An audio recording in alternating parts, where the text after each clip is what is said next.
There we go. Okay, there we go. So, with a stream like this, I want to just kind of have like a very chill vibe. And I like to say hello to everyone as they enter anyway. But I will say hello, everyone watching, whenever, wherever you are. Welcome to my passion project, the thread of intimacy. I love going deep into the ocean and talking about all the things. And I wanted to try and craft a space where that would be okay for people to dive in wherever they are. And that doesn't have to be the deep end right away. But I think having more conversation around this delicate word could really benefit us all. And I hope to share what that all means to us, right? Like create more of a likeness between our differences. And that's a huge part of our Discord as well. So I hope during when you watch this, after any of those things in between, take a look at our Discord. We're crafting a community for people to share. We will have a guest today. I say we, obviously my director, Thor, is here today. Not using the pedal at all, but he is moral supporting. So our guest will be here around 7. And I think that's probably going to be standard. I feel like people are doing stuff on Sunday. And I'm just going to work with people's schedules. So because I have a bracket of 6 to 9, we'll all talk in the chat. And I'll call that audible of when the guest is around. Like live on, as the episode is happening. So if someone's like, hey, I got to be there at 6 and I have something to do, so I could be there an hour, like that's just how that's going to flow. We're going to work with the guest within our bracket of airtime. And all of you are welcome to have that conversation with us as we're having. I did attempt to add another little guest star cam. So if anyone does want to call in while our guest is here or now or, in the in-between or after, you are welcome to. I did put the link in our Discord channel, and I could probably try to figure out how to also enter it here in the thing here in a second. You know what? I was doing some research though, as I do, as if like that's not something I do all the time, even outside of class. And I found the after doing all this other research that I wanted to do, which was look through my neurology books, like what incites intimacy, I was looking out here, and then I noticed I was looking out here, and I was like, oh, well, what's the definition of intimacy? What do we define it as? Like, I say the royal we, but what does the internet define it as? So what has somebody said, this is what it... And I gotta tell ya, it's a little lackluster. I think everyone that has commented on my TikTok, I got DMs from you all. The messages were so warming, and even those that struggle with their relationship with intimacy, you all messaged me, and I was just like bowled over with such warmth that you communicated with me. And then I Google, which I feel like some of you now are like, what is this Google? Close familiarity or friendship. A private, cozy atmosphere is another definition. And then, the third one is obviously the physical, the euphemism, or the more euphemism word that people, have directed it towards. And I was like, okay. Yeah. Feels... I don't know how you all feel, but if anybody in the chat, if anyone's here and has opinions, that's why we're here. Opinions and feelings. So if you've got them, I want them. Because I felt like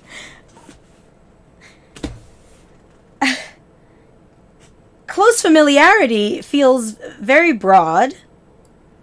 And that there could be nuance there. Go ahead, Mr. Man. Do you want me to scooch? I got Mr. Thor over here. Hey, Wolf, it's good to see you in the chat. Welcome to the Thread of Intimacy episode 1, the pilot. This will also be aired on YouTube after, it gets some bumpers, maybe just a heart. I don't know. Maybe I'll put some stars in it. Do you need to go and get some waters? Let me go see if did these just shut off on me? No. Okay. I don't know what's going on. Here you go. You want to go get some water? Okay, go ahead. You go too? Go ahead. Go on. Okay, I'm going to leave it like that, and you can make that decision. Okay? You have the choice. The choice. Oh, we got X over here. What do we got?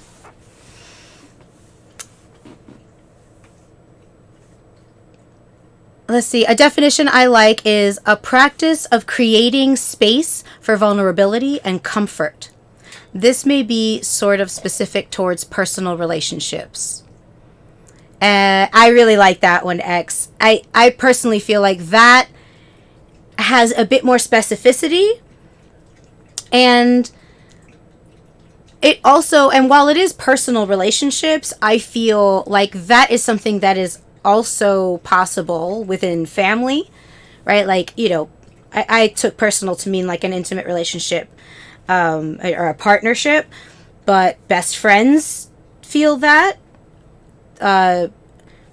We do that for sure. I think our friendship dynamic has a lot of that availability for vulnerability and that space for it, It feels good.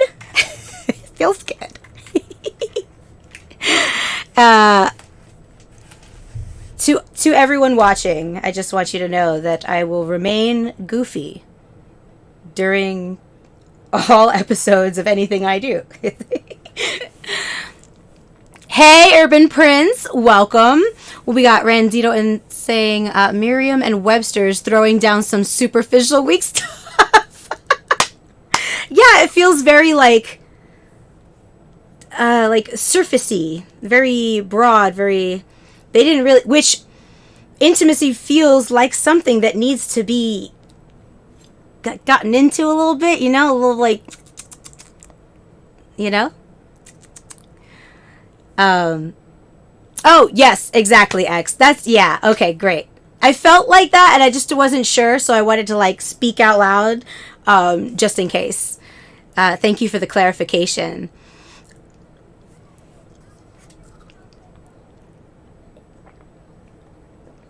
I was running around today because I also have an intimate relationship with myself, and I needed to do a little bit for me today, and I was like, well, I have to also, time management is a thing that me are constantly working to improve. But I was like, I gotta get to the gym today. It's been very hectic. I haven't been able to go. I've been doing stuff here, but it's not the same. Those things happen. And I've been so tired, right? So what do, right? I'll get the show today, and I'm so excited, and I have limited skin time. I didn't put my watch on. So I ran to the gym, and then it was like that snowball time effect that happened, right? And I'm like, oh, here we go. We're about to go. So, and I did not eat, to say. My crew from my weekly streams know I eat all the time on my streams, but all I have today I brought my protein shake, and I brought my raspberries because I just can't stop with the raspberries, especially when they're fresh. Would love to grow those one day. Right now, my little fruit selection of growing is struggling. That's my tangent, my intimate story with myself for the day. And I suppose a little bit about myself. How did I get here? I have never really known how to go about my adoration for people, for humanity. The for plants, which is an ever growing thing, right? Nature, animals. How do you do that? And I couldn't understand growing up how to do that in this society, in a capitalistic society. Things like being a therapist, something I always respected, also something I didn't feel was my calling, but I couldn't place it. I had so many passions and interests and dreams, like a list of things I want to accomplish, very small. The earth is so big, we're limited on time. And so I tried to create a list of my dreams in the order of which I thought they had an expiration date. Some of you might know me from being a professional wrestler for the last 15 years. I can't believe it's been that long. 2023, this August will like really seal in that extra year. Although I haven't been active in a few years, since May of 2021, I have been doing physical therapy, recovering from injury, and also going to school driven by wrestling, right? The reason I'm in school is due to my experience in wrestling. So it doesn't feel like I'm inactive here. And I may not be in the ring, but I still talk to a bunch of my worker friends, and I still hear, like, how are you doing? And I ask, and I participate from behind the curtain for now. I do feel like there will be a time when I return, and that date will come to pass. However, in that time, I started to develop a little bit more of a relationship with how I wanted to navigate my passion for empathy and humanity and the love I have for what we are. How do you do that? How do you find meaning, and also how do you survive? And you do your passions, and I feel like we all have that question, right? And then during the pandemic and all of the other crazy things that happened that year, that's when I decided to pursue positive psychology and neuroscience with creative writing at the University of Pennsylvania. So my relationship with intimacy is just as tight as my relationship with chemistry. It's all around us. It's in everything that we do. It's as available as a quick joke on a Starbucks line for me, to make someone feel, I don't know, maybe they can take themselves out of a thought they have, or they can laugh, or something happens and I can make them feel less embarrassed if something like that happens. That's an intimate moment between strangers, all the way down to the deep nitty-gritty where all the cool coral lives that we want to save and help grow back and thrive, right? And so I think that's a pretty good summary. And of course, I'll share along the way. And if anyone has any questions, I do want to state I'm not a professional. I'm not a therapist. I am an experienced human being sharing experience, creating a platform for everyone else to also do the same. And that's my mission here. It's just like a fun group chat about something that could be taboo, something that's hard to talk about. Maybe some people don't have words for it, and hopefully we can all come up with some new words, share the ones we have, and all the in between. Go Quakers! I can't believe our mascot, by the way. It's just exactly Starburst. I can't believe our mascot.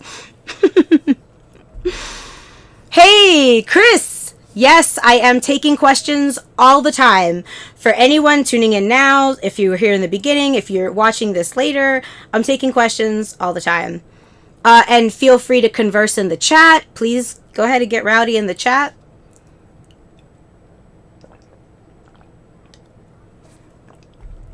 I always wondered how heavy that costume is specifically, because it's shaped differently than like animals. I guess other animals. Humans are animals. So that works. Hello, Starburst. Hey, Tucker! Welcome to the chat! Thanks for popping in to say hi. I know you have a crazy day today. It's nice to see ya. This is our temporary setup. I think I'm going to get an easel. I really wanted one on wheels, so I could be like the the Blackboard and How I Met Your Mother X, I'm pretty sure that's kind of what I want, but with the dry erase board. So go ahead, Ref Chris Show, unless you are typing and that it is a thing, you are welcome to ask questions. Come here, Loki. Come here. Come here. Come here, Mama. Come here. Come on. Come on. Come on. Come on. All the way in. All the way in. I got you. I'll protect you. Watch. Gone. Nice. Save that one. I think our neighbor is just like existing outside. So, of course, bad news bears. Oh, put this one out.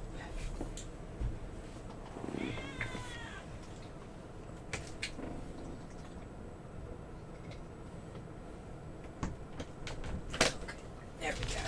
Woo!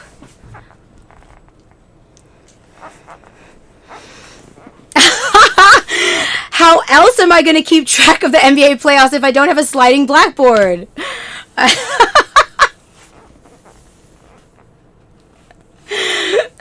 Yeah, because what is it going to look like? If I don't have my eraser board on wheels to slide out during the show so that I can doodle what everybody's saying, what is it going to look like? What's it going to look like?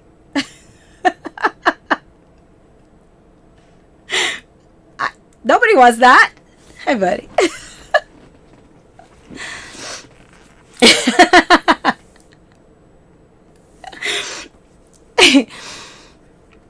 I was looking up stuff because I feel like Chris Show might be either typing something or looking for the link on our Discord to like call in.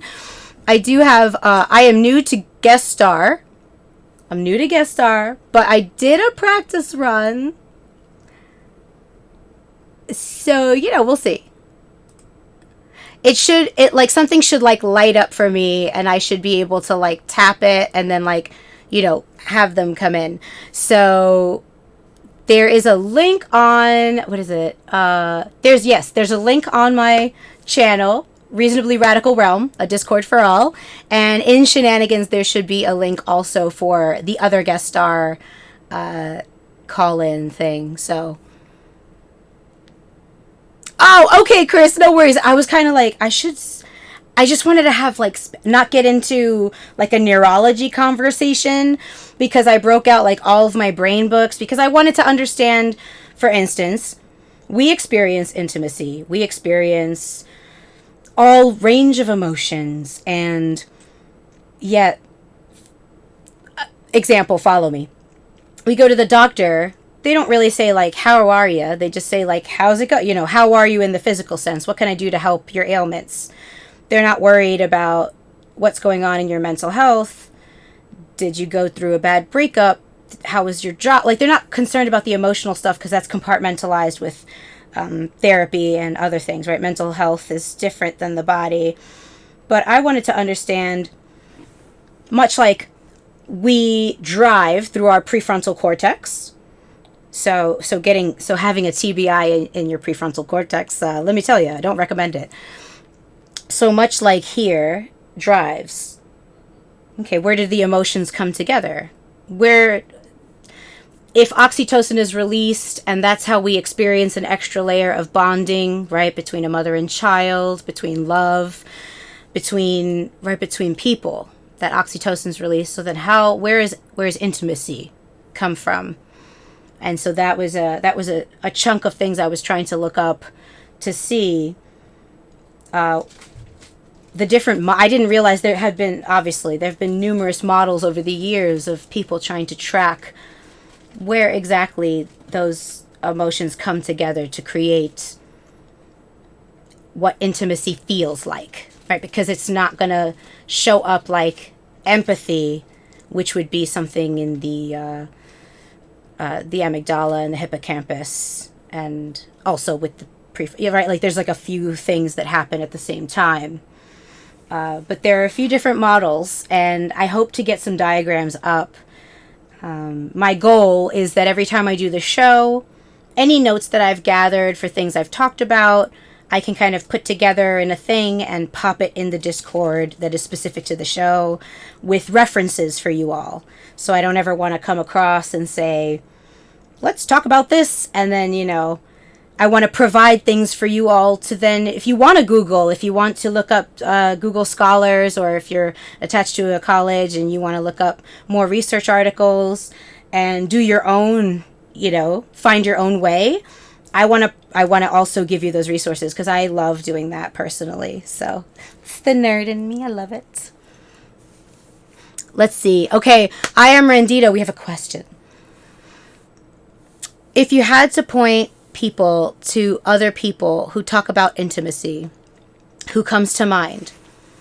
Like, who has a sort of pop culture take that's good or interesting? And that's really good. Let's see.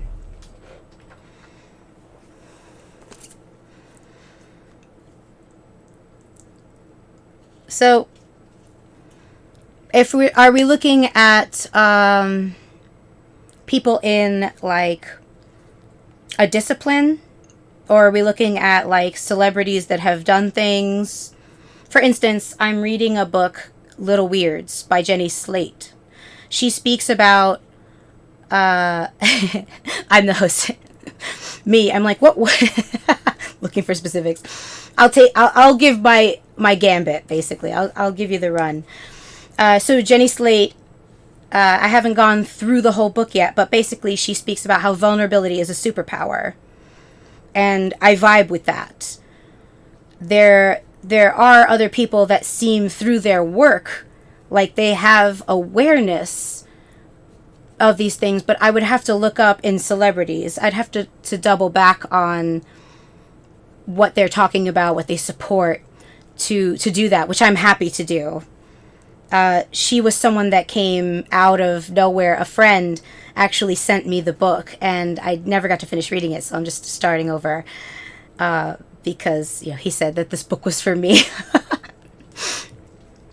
But that's definitely a book I recommend, and I'll pop that in the chat later on, because I do believe vulnerability is a huge part of intimacy, and how deep we're able to go with ourselves, how vulnerable we're willing to be with ourselves, does play a part in our ability to be vulnerable, deep, honest, transparent, and base for ourselves and others when we're in other types of dyads.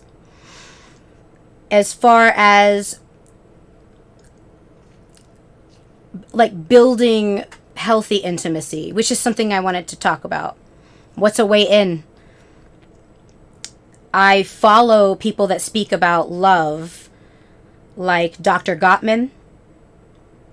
Now, he talks about love, and it Venn diagrams, right? Because there has to be, and I say has to be like there's like an ongoing like journey that we all take. So it's almost like an ever evolving work.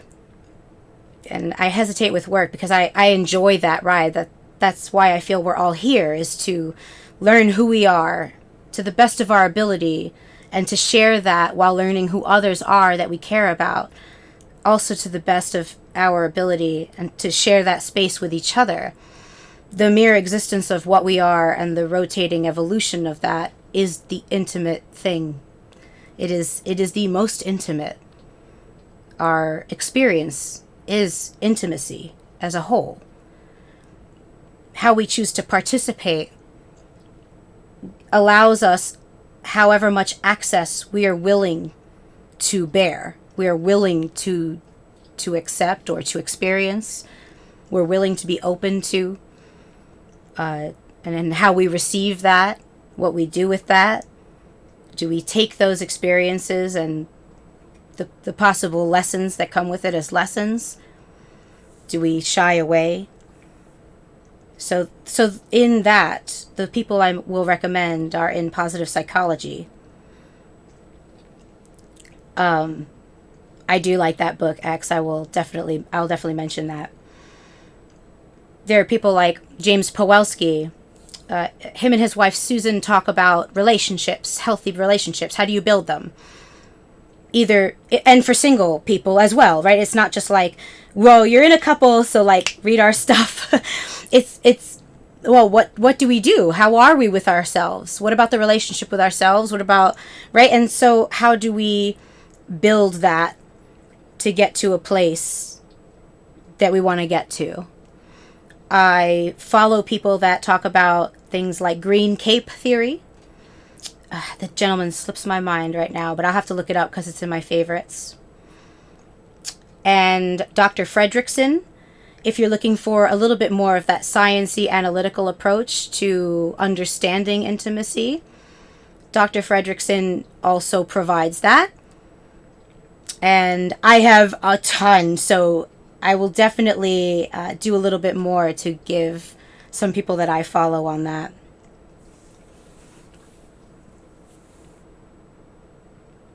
Oh, Shade Hill's a green cape theory. Green cape is growth minded. So, I mean, is that the hidden message? I don't know. X says, that's my brother X. I like the book Attached by Levine and Heller. It discusses the 4 different attachment styles, insightful for romantic intimacy. I might have that book as well. I have a few attachment books, and I do want to offer those, as well as something I noticed, which is to not get caught up in attachment styles, but to use them for the tools that they provide. I started to see a lot of online like memes and chatter where people were more focusing on how that person's presenting their attachment style, which can be said by any topic. So anything we then tend to like hide behind, or we fall into a routine, or perhaps there's something else that becomes a little bit more mainstream in psychology that then becomes a measuring stick for if we can talk or be with somebody. And I want to invite everyone to observe themselves in those moments.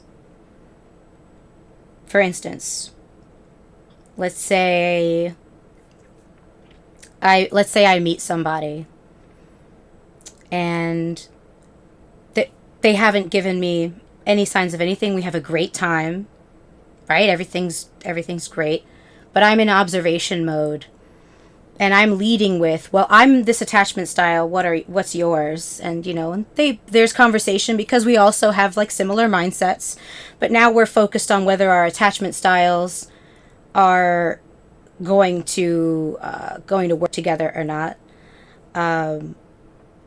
I would rather everyone absorb like the minerals and nutrients from the attachment styles and ask ourselves in those moments why we're leading with our prerequisites in that way. Are we worried, or are we concerned, or are we a bit afraid of taking a leap in intimacy?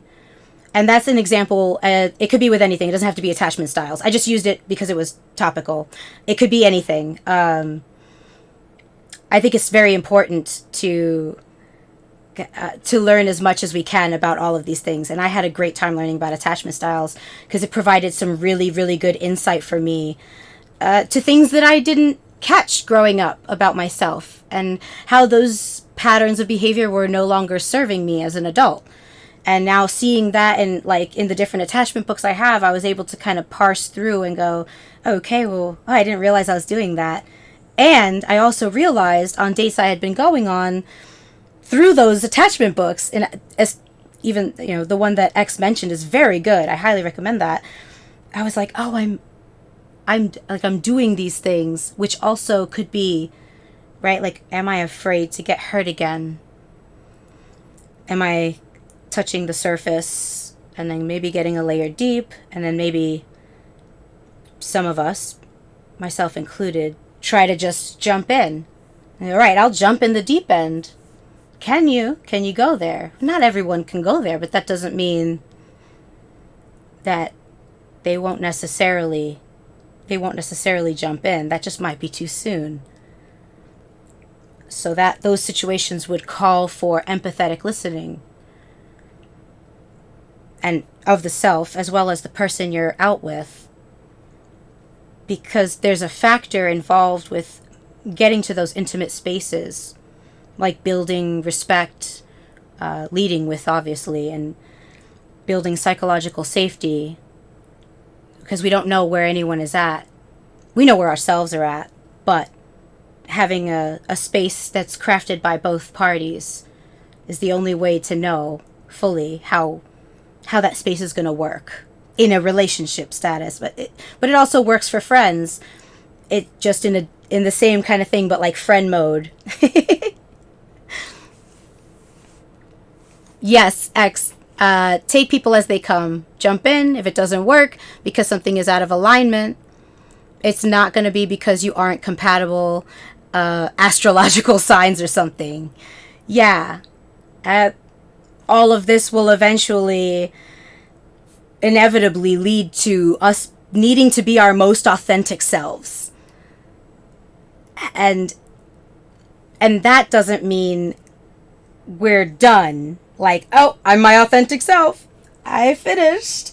It just means today, as I know myself, as I've worked, as I've done all the goodies, today I'm presenting with the most authentic, genuine version of myself. I accept myself as I am, and I support myself, right? Acceptance in the form of like, yeah, okay, like I've got my own back. Like I'm supporting myself and I'm doing it. And tomorrow I'll do a little better, and the next day. And that kind of like continuous authentic lead, we discover, and we don't approach ourselves as an adversary. And then that kind of helps us with intimacy, which I also have a little notebook. I'll take my notes in because I like it. I like it a lot. And it looks like our guess we got time. It's time. Just like checking in. Yeah, we got about like 20 minutes. Does anyone else have any questions? I could also start to like lead into that psychological safety, which I will. Well, as I drink my protein shake, very slow. Well, I mean, moderately slow.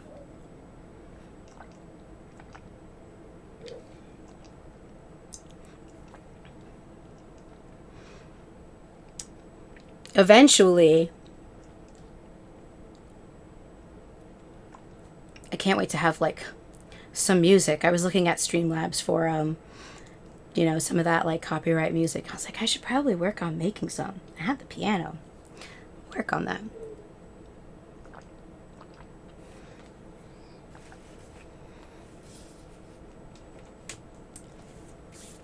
One of these classes I took, and I asked my friend who is in my major with me, but our major has been school has just been this roller coaster ride of madness that I can't exactly remember which one it was in, but I have everything in folders. And so I kind of like, worked backwards from the goal here. We talk about psychological safety in the workplace. What is psychological safety?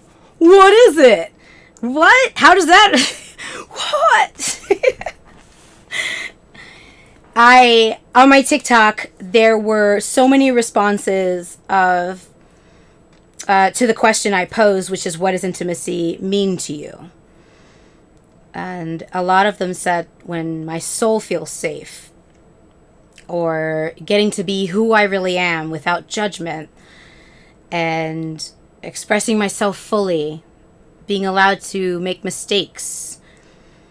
A lot of very vulnerable posts that made me think of psychological safety.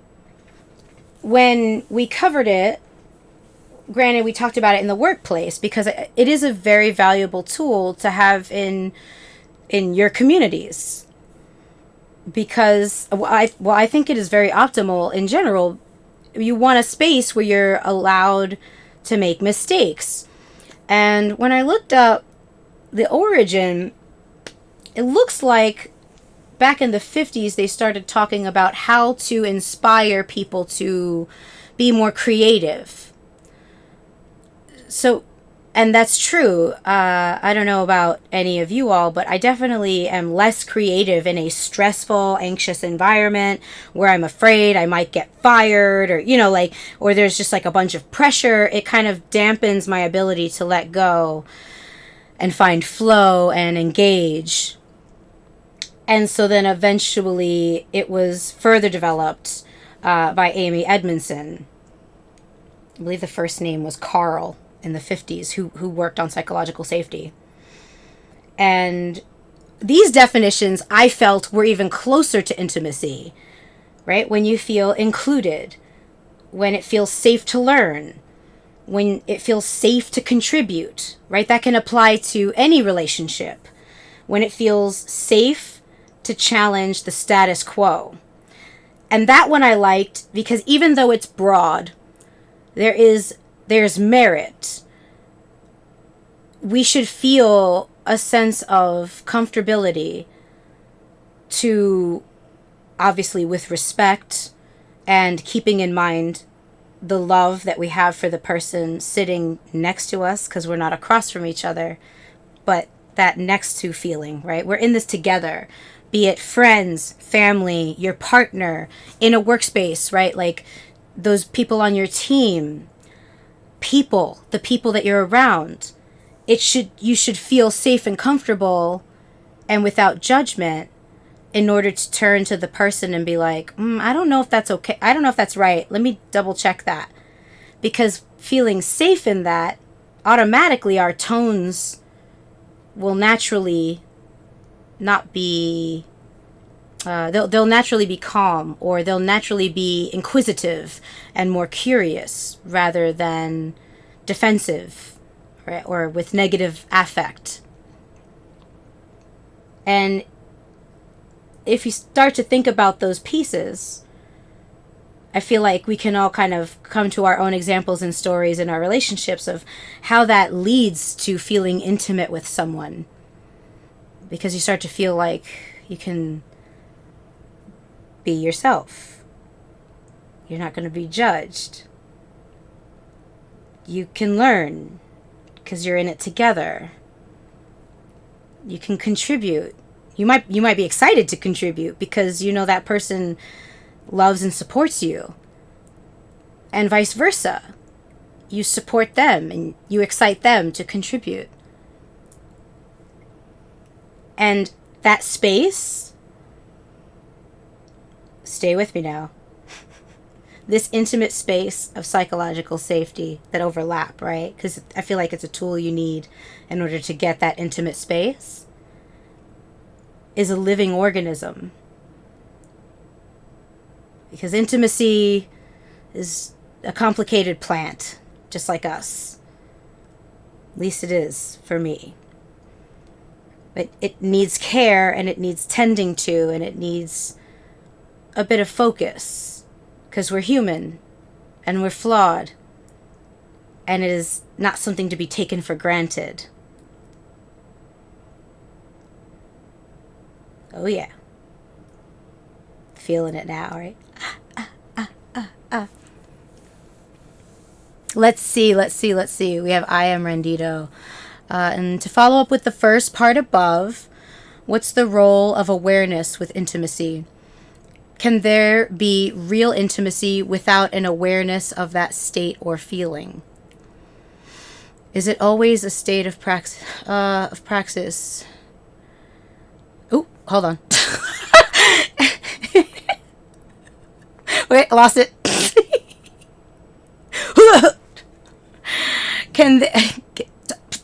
No sass right now. What's the role of awareness with intimacy? Can there be real intimacy without an awareness of that state or feeling? Man, I haven't used praxis in like a long time, so I was like taken aback by the English. Thank you. Is it always a state of praxis, like thought being?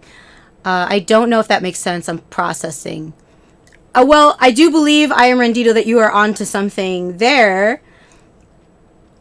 There have been a lot of people I've met and experienced and had the pleasure of getting to know that have limited awareness and limited awareness with themselves, which has caused a limitation in how deep we can get. And the depth I want to put to the memes that we inevitably, the Insta memes we inevitably see, right? The very minimized version of it is we can only go as deep with anyone as we are willing to go with ourselves, which also follows through in how we perceive someone to be with us, how we project our things onto somebody rather than be able to have the awareness that we are projecting, because it's okay. We naturally will. We're human. But the ability to catch ourselves projecting is part of it, because then it'd be like, oh my gosh, I apologize. I take responsibility for that. I now see myself, I catch that. And then there's like less of that as time goes on because you're aware. So you're also able to be more in tune with the other person and listen to them for them rather than project, because you're able to be more empathetic. So awareness, intimacy, empathy, and intimacy all kind of blend together there. Because empathy truly means the ability to experience that person through their eyes. So you're able to understand what I'm going through as me, not as you pretending to be me, but you're able to like put yourself in my shoes quite literally and be like, oh wow, I could see that must be really hard for her. She's coming from here. She's gone through this, right? And you'll still naturally go, I know what I would do in that situation. I couldn't imagine this, but if I was this, going through that, under these circumstances, being this person, this must be this. And so that starts, now we're getting into cognitive behavioral therapy, but this starts to kind of like open and inline all of these questions. Yes, I am Rendito. It crosses into emotional intelligence, which we all have to come to at our own pace. However, being in the room when it happens isn't for naught. So that's something too. And it looks like I have two people on cam. I noticed. I'm probably late, but I noticed.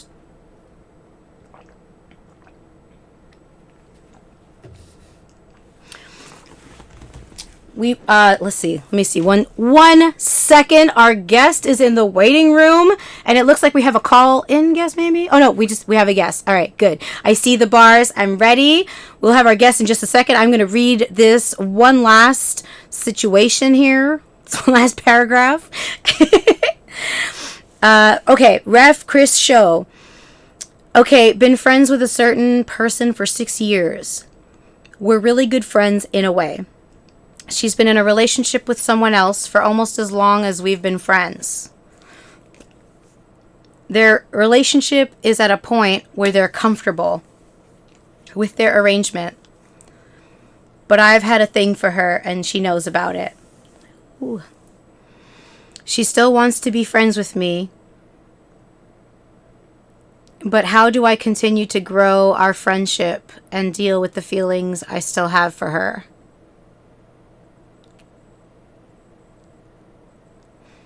Okay, let me ask you this. As a friend, how do you feel about this relationship? Not how you feel about her. How does it make you feel?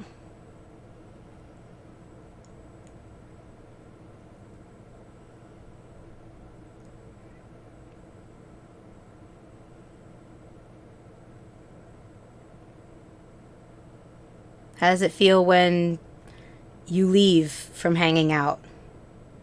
How does it feel at random times when you're hanging out with her and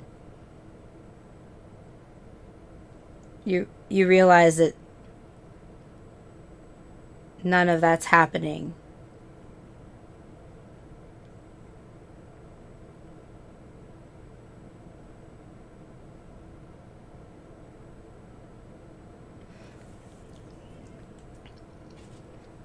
How good is good friends?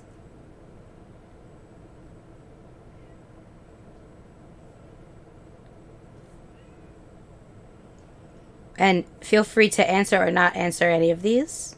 This is food for thought, because I would ask myself these questions, and I promise I won't ask anyone to do anything I wouldn't do. That's something that's very important to me. Integrity is very high on my list. So I think I would have to take a look at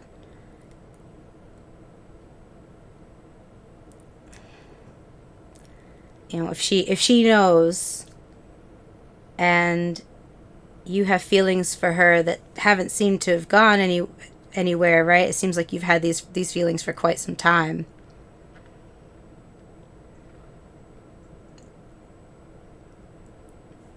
How do you expect to grow it? Are you able to move on from it?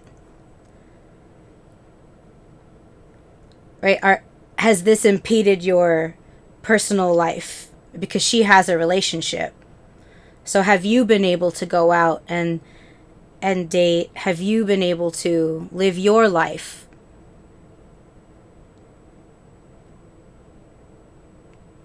Have you taken time apart?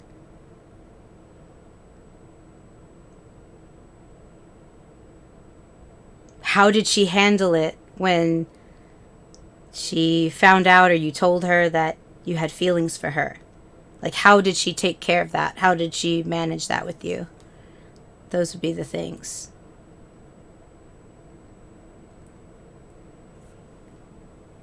And then that would bring about the next round, the deeper realm of that.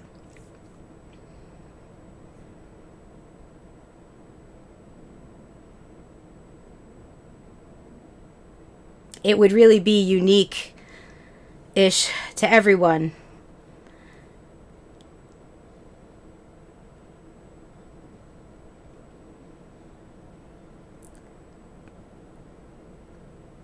But I'm gonna wait on that till, yeah.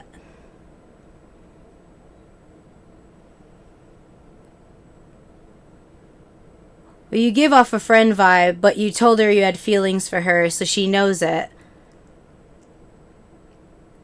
And you're playing cautiously because she's in a relationship. Has she expressed any interest back?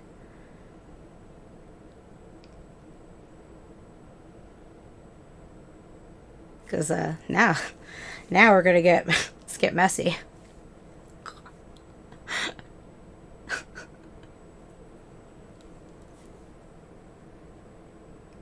Just stirring the pot. I wasn't literally stirring the pot, but I was literally stirring the pot.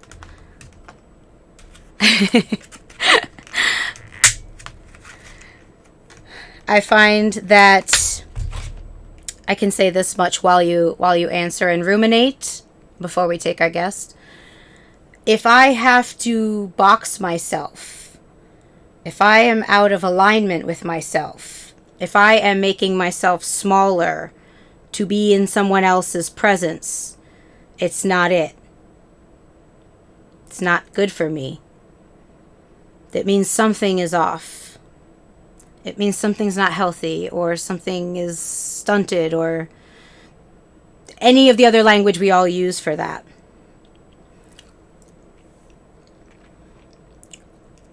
Hold on. You've used a lot of subtle visual and physical cues, but you haven't come out. Have you come right out and said it? Because you said she knows about it and that you've talked about it. So have you said like, hi, I have feelings for you. This is what's up. Okay, so you've come out and said it directly. So you've been direct. I think that would be the best approach. Because playing cautiously, subtle visual and physical cues, those are all mixed signals. And if she's in a relationship and these are just little like cues that maybe she can pick up on, but you're playing it safe so that you don't actually have to say something, that's a different story. And so then I would say something different. But if you've come out and said, "Hey, Miss Daisy, I have feelings for you. I have for a long time. I don't know what to do about it. I'm coming to you because I feel this way." Then that's also something totally different. So if you have had the conversation, how did that go? If you haven't had that conversation specifically, then what has happened? Because those are two very different avenues. And that distinction is very necessary because we're talking about a situation here without the other person present. And so it is only fair to hold space for both parties since she is not present to talk about it herself. So we have to provide that empathy for the whole space. So when giving that story, I kind of need the clearest picture of what's happened that could include her point of view as well, if that makes any sense.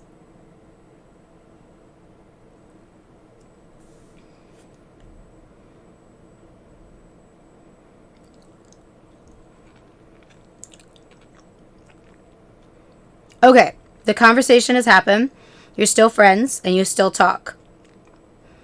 If she hasn't given any indication that if she hasn't given any indication that she's interested in proceeding forward with this, then I have to ask, what are you doing to move forward and move on? And you know, open feelings for other people. Because then it's unhealthy to, I mean, this is all my opinion. I am not a therapist. I'm not licensed. I'm just a friend sharing her opinion. Her sharing her opinion. That would be very difficult. If I were her, I that would put me in a predicament then, because I care about my friend and I can't do anything about the situation if I don't reciprocate those feelings. And now I have to wonder, right, are we friends because there's an end goal? Not saying that that's true, just saying there's a possibility of all of the thoughts. Remember, it's a possibility of all the thoughts, especially when you're in an intimate space with somebody. What if I'm doing this and it can hurt them because they have feelings for me and I can't do anything about it? What if I ask them for help and then that turns into this thing, and and I know they'll help me and I don't want them to think later I'm taking advantage of them, or pressure, or do I have feelings for them back? Am I comfortable in my relationship? Is that something I need to question, right? So, and then, do we need space? Because if I'm the friend in a relationship with somebody that is romantically interested in me, that I don't reciprocate feelings for, it would be our responsibility as friends to ensure there's space so that that friend of mine is able to have a life. Because it does them no good to have feelings for me if I'm in a relationship and not live their life. Then I would feel terribly guilty. And then I wouldn't express that guilt because I wouldn't know how to express that. And then those lines can get blurred. And then what if resentment is bred? Because even though you've talked, there's this like thing now between the parties. And now what do we do? Which is good, to be honest. That's not the problem. The honesty's good. now the work begins. Because now as friends, we gotta ask those hard questions. Okay, I'm interested in this person. They're in a relationship. They want to be friends. So I have to take care of myself. If that means I need to take a step back from this friendship and come back to it later, that's what that means for me, because that's healthy for me. And in order to show up to the relationships and the friendships like I need to, like I want to, like the person I believe myself to be, that ultimate, right? Then I need to take a step back and heal myself. And get out there and do for me, because I can't be on pause. Time is not a renewable source. And so it benefits both people, you, because you also have the feelings there, and putting yourself consistently in a situation like that where you're just watching the person that you have feelings for not reciprocate, that's really hard. And depending on the situation, that's harmful, right? That's harmful to the self. So I would also have to observe myself and go, well, why am I continuously putting myself in the situation to be hurt? Why do I insist on this self-harm? I am worth more, right? I am worth it. So I have to check myself. I can't do that to myself, because I'm constantly then risking potential devaluation. Like, I love my friend, and I love my friend in more ways, and feelings develop, but they're taken. So now I must respect myself and heal, is how I would approach this. Because that slowly breaks apart a person.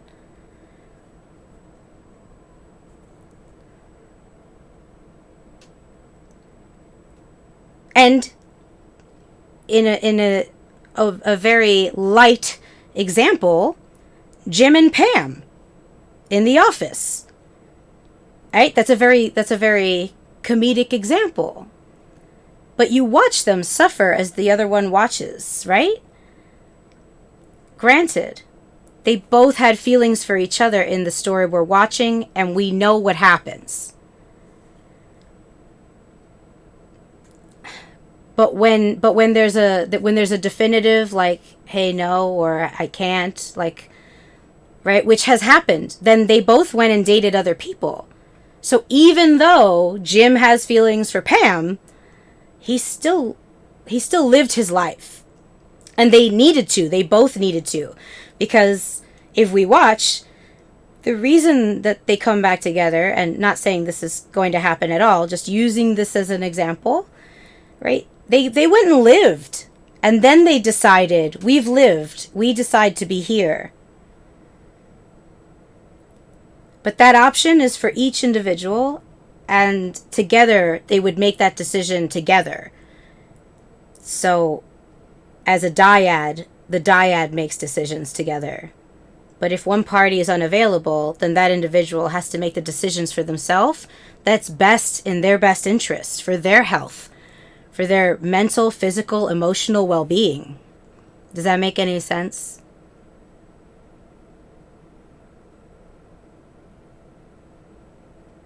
Yeah. It's hard. It's hard. I would probably create distance, but also, like, that's me, so just to kind of, like, allow for myself to figure out what I do like and want, and maybe having, like, I don't know how often you see your friend, but, like, let's say I see my friends pretty often, I'd be like, all right, I'm going to take, like, a month and do something, and just kind of, like, see what happens there. But I really appreciate you opening up so deeply. That's an incredible share. It's a big question, and I really feel like this is something we have all been through as well. Like, you're not alone. I really empathize with this, and this is something that I have felt in life, and it's a tough one, because there have been times in my life, in my past, that I I stayed or tried to, I tried to do other things. And so I had to learn about me that way. So the exciting part is that you do get to learn more about you. And I'm excited about that for you. And I'm here and available. So anytime you want to talk, please feel welcome to message me. And Discord has been the easiest way, but please feel free to hit me up during that, because this is a tough one. Yeah, thanks, X. I appreciate that. Thank you for the love. Yeah, it's a great share. And I think a lot of us go through it without, like, who tells us how to navigate that? We might learn history in school, but then, like, what happens? Where do we put our emotions? Where do they go? And then that's something we figure out on our own. And that's a tough one. So having a good support system through this is going to be high key. Yeah. And I hope you do have a network. I don't remember where you're based. I know that we've talked about that before, but that is exactly what I'm doing. So you have my full support, and we can talk, we can game and not talk about it, because that's another thing too that friends need to do, which is a very intimate thing, is just knowing when to be sad with a person or be happy with a person and just not say anything at all. and then just being together and just being in a space. That's really nice. Oh, Randito, I know. If there was a class, that's the only time I think I would really go back into teaching. Is I would go to teaching. I say back like I've been in there, but I've only taught many other things. I'd have to go to the teaching school to do the teaching certificates for that. But I would, if that was available, if that was a class that could be available, that's something I would love to do. Absolutely. Absolutely. And it looks like we are ready for our guest. Some of you might know him from our weekly streams. Is that weekly streams? We stream 3 times a week. Mr. Nickus. He always gets me to do really fun voices.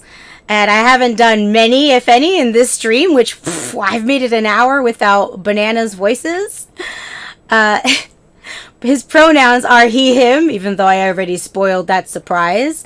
Let's see if I can enact this thing. I don't really know if I know how to do this, but we're going to try it out.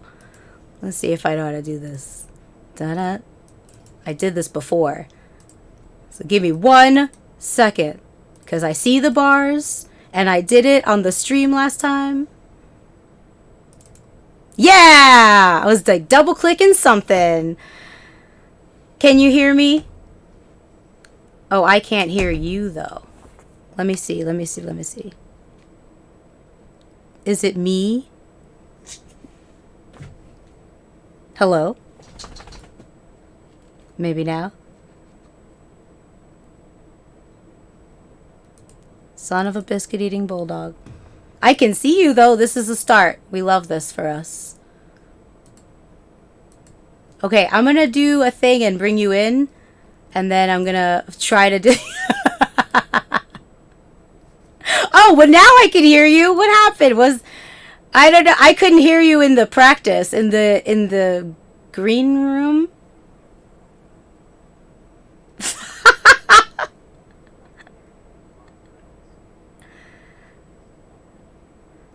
Oh, well you were able to see it last time, right? Oh. All right. Oh. Okay. All right. Let's see what we got. To leave and rejoin. Oh! Did that work? I see bars now. Ooh. Hot fire bars. I see bars now. Whoa, slow down. There we go. From our chat, when we were like, we should get the race board. Look at this. I can't look at it. Oh wait, you can't look at it. You're gonna look at it later. Gosh, I seriously like a goldfish sometimes. Yeah, I'm not sure why I can't see your video. It would be fun to actually, see visual cues when you're talking to someone about emotional things, but I've just got a black screen. And everyone can see it. I wonder why. You And want then me if to I leave start, you I want me to leave wouldn't. and come back? You're welcome to if you want to try. I just don't know how else it will work. I don't know either. You're doing the app thingy, right? I'm using it from my browser. I do not have. I'm using it from my web browser, like I did last time. You have such a cool setup. Yeah, we could try that if you wanna. Yeah, give Okay. me 10 seconds. I'm just gonna go and click the link again and see if it does anything different. And now you have to remember how to double click in the right order and the right time. I'm doing it. I'm ready. I'm so pumped. This Oh, is it. memory for double clicking. Third time's a charm. Let's go through. Okay, bye. I wonder why he doesn't see. Oh, cheese and rice. How's everybody feeling, huh? Let's just, it's been an hour of deep stuff. I want to thank everyone for joining me on this pilot. I'm so excited.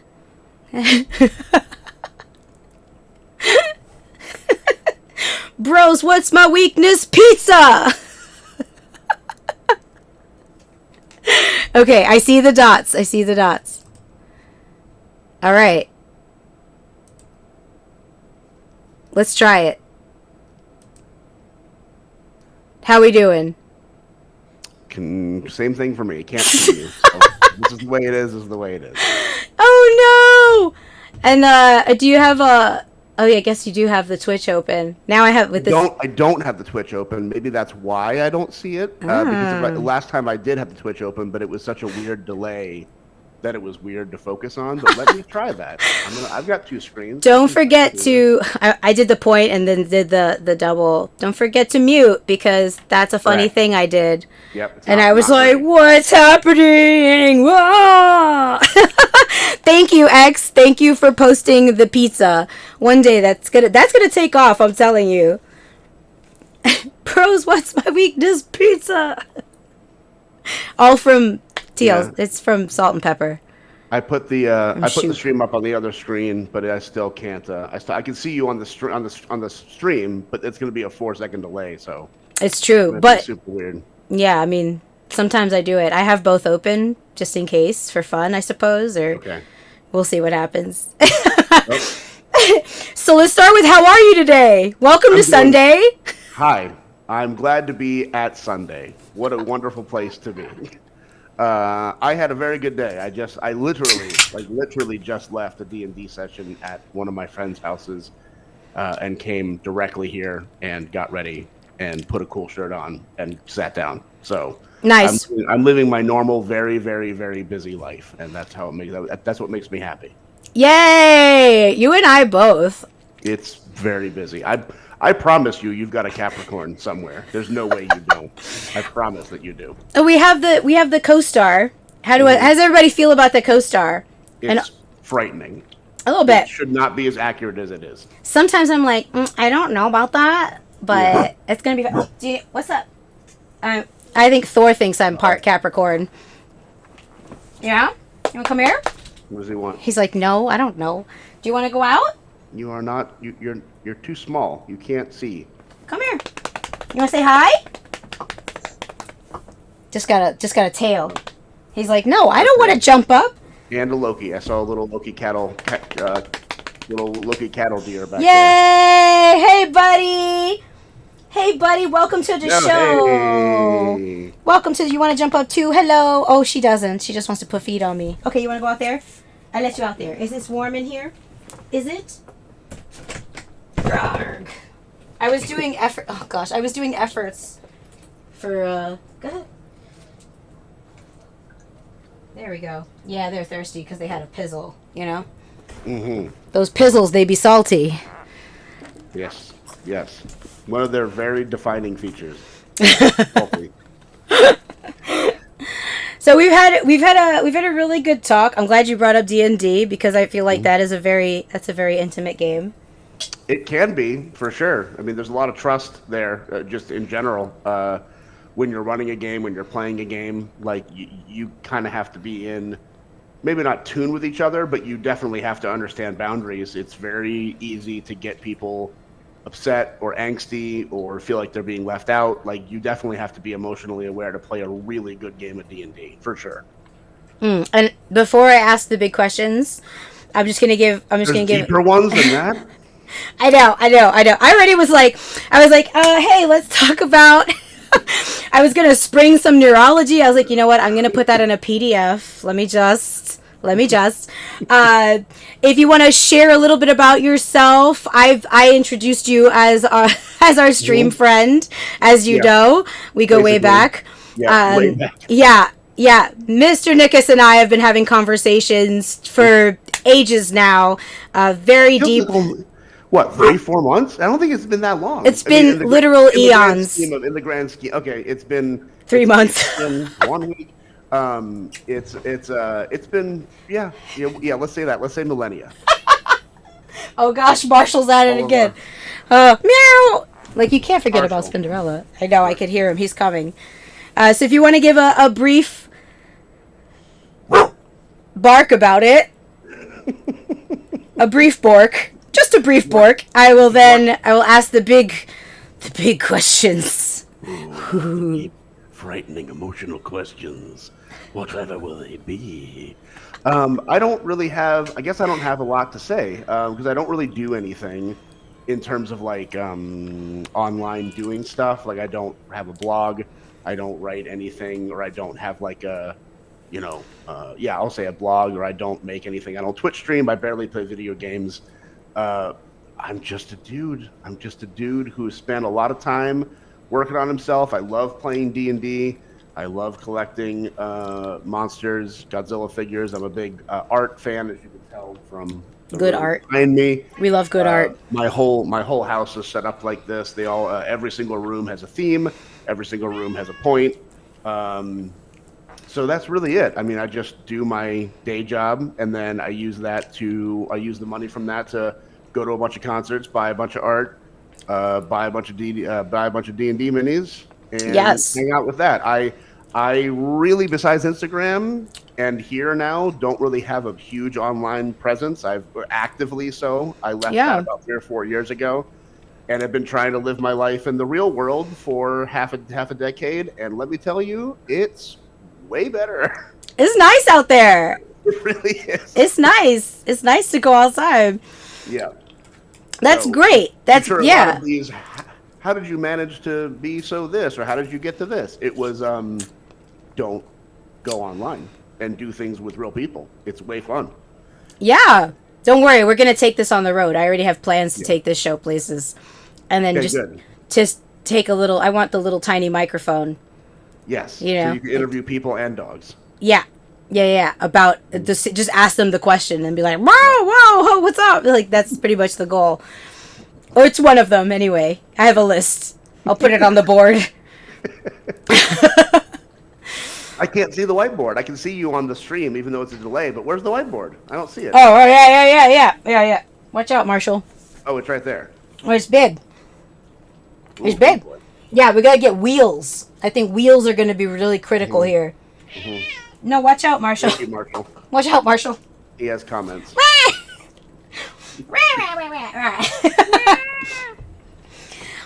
But we've definitely had a bunch of conversations, and you're one of the first people I thought about that I was like, I'm gonna do this thing, and I'm gonna need you on here so we could just see what happens. Let's see what happens. Polaroid, see what develops. 100%. This is honestly, this is the thing that, like, besides all my personal, hobbies and things that I like to do.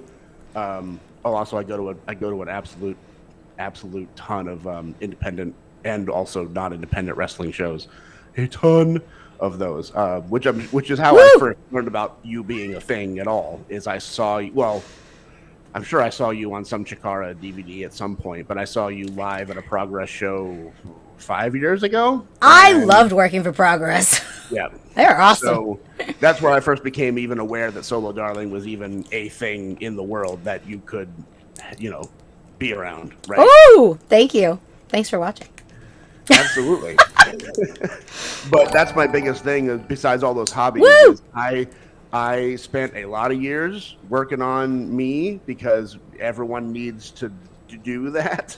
And I have found it very easy and very fulfilling to talk to everybody, including other men in their 30s and 40s, about therapy, mental health, how to deal with, trauma questions, self-worth, self-image, all that kind of stuff, because I did it, and it's not always fun, but I did it. And I think that's a lot of there's still a stigma around a lot of men talking to men about how they feel or what they want or aren't getting. And those conversations in my personal life have been some of the most fulfilling I've ever had. So I'm very happy to talk on a podcast or stream like this about those things, because me doing that for myself has saved me a ton of pain that I could have gone through if I weren't a little more in tune with what's actually in here. Yeah. Yes, exactly. It's nice to have a soundboard. It's and like more so than the self. And then once we have it with ourself, and it's like, well, who else is doing this? And Mm-hmm. does anyone else need And a then when you find a people that match? are, you find out you have a lot to talk about, and you can enjoy each other's company more because you've already established that, oh, look, we are actually people that are people and need help. What's that? What? How weird. Weird. It's okay to ask for help. Weird. What? Who would have thunk it? I mean, Yeah. not most men. It's a tough one. It's a tough one. And so It is. It's the very tough. the big question, the first one anyway. The first one is, what does intimacy mean to you? Um, Intimacy is safety, is what I. That's what it means to me, um, and that's all forms, I guess, not just relationship wise, but if you are able to be intimate, it requires a level of trust and understanding, which can breed a safe and healthy environment to be in. I am intimate with, you know, um, what's the word I'm looking for? I am intimate with platonic friends, right? Like I can have very open, honest conversations with them about very personal things that they have no idea what that feels like in their life, but they trust that I'm giving them accurate information and being vulnerable with them. That intimacy, like I said, doesn't extend into any kind of like sexual romantic nature. It's purely just, do I feel safe with this person? And the biggest thing that I have learned to be able to do that at all is, do I feel safe with myself? Can I ask myself these questions that are uncomfortable or need examination? Or can I look at myself objectively and say, what did you do right? What did you do wrong? And if I feel that am able to if I feel that I am able to ask those questions of myself, it becomes a lot easier to externalize that to other people. Yeah. Yeah, I feel that a lot. I was actually talking before when you were on your way here, about being able to observe the self in that way. Mhm. And so you kind of hit the nail on the head with like, okay, well, okay, so how am I with me? And that also provides like Yep. how deep I can go with me is how deep I'm able to go with someone else. Because I can't provide a landing for someone if I don't know what that landing looks like. There are people that disagree with me, because there's obviously multiple ways to look at anything, but I am one of the people that truly, utterly believe that you cannot actually love someone if you don't love yourself, or you cannot actually forgive someone if you can't forgive yourself.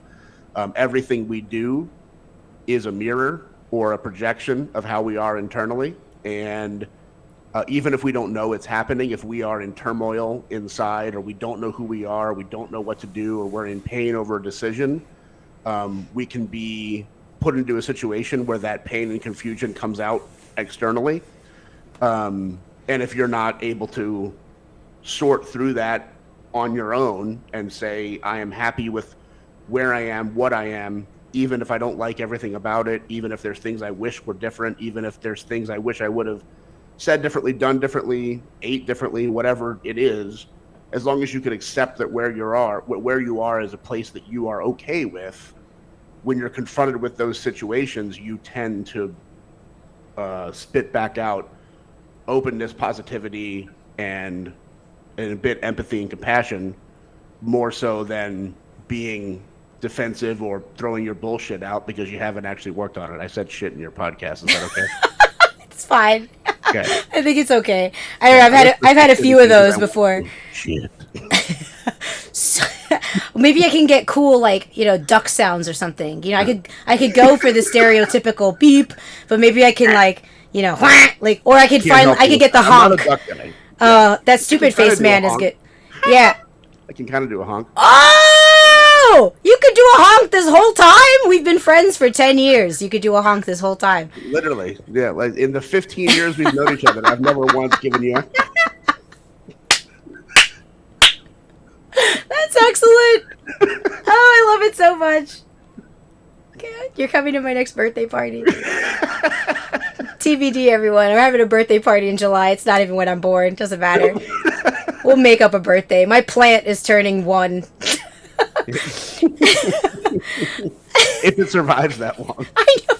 I have so many. Not enough. I know. There can never be too much. I definitely am in the same boat with you, because I also run into this predicament where when I find people that don't believe that, or they haven't come to that conclusion, right, that like I have to me while that, right? So there's two things that I want to touch on. I like that you using said that as a verb, by the way. I have to me. I gotta me. Yeah. Right? That's a good way to say it. And it won't just be, not all the time anyway, because we only get so much time in life. It's not just like I me all the way and then I try to then us, right? Like it's also like it's a dual process. It's a parallel, it's coexisting. It's the me-ness and the us-ness at the same time. And sometimes you do a little of this and by the self. You take some time by the self. And then, also that shouldn't prevent us necessarily from then diving back in and continuing the self-work while also getting that practice, because we need reps. We need reps in the relationship. So that shouldn't stop either process from happening. Mm-hmm. They have to coexist and kind of, wax on, wax off together. We only get one life. And there's lessons we learn by being with people that we don't get by being by ourselves. Yep. We be ourselves, but don't be by ourselves. Clarify that. No, I've had a significant amount of very unhealthy, bad relationships, and I don't like that I was in them. But I wouldn't be where I am if I didn't. I wouldn't have been spurred to ask questions about myself or work on myself or figure out why was this done to me, what was going on in their minds, that kind of stuff. If I hadn't had those very terrible experiences, then I wouldn't have been able to move on from them, right? Or in a healthy way. Like, yeah. And I do believe it's better to have a broken heart than, never use it, right? You use it. You're going to learn. Back in my earlier days, I was definitely one of those, just put a stone wall up for everything. Don't let anything in.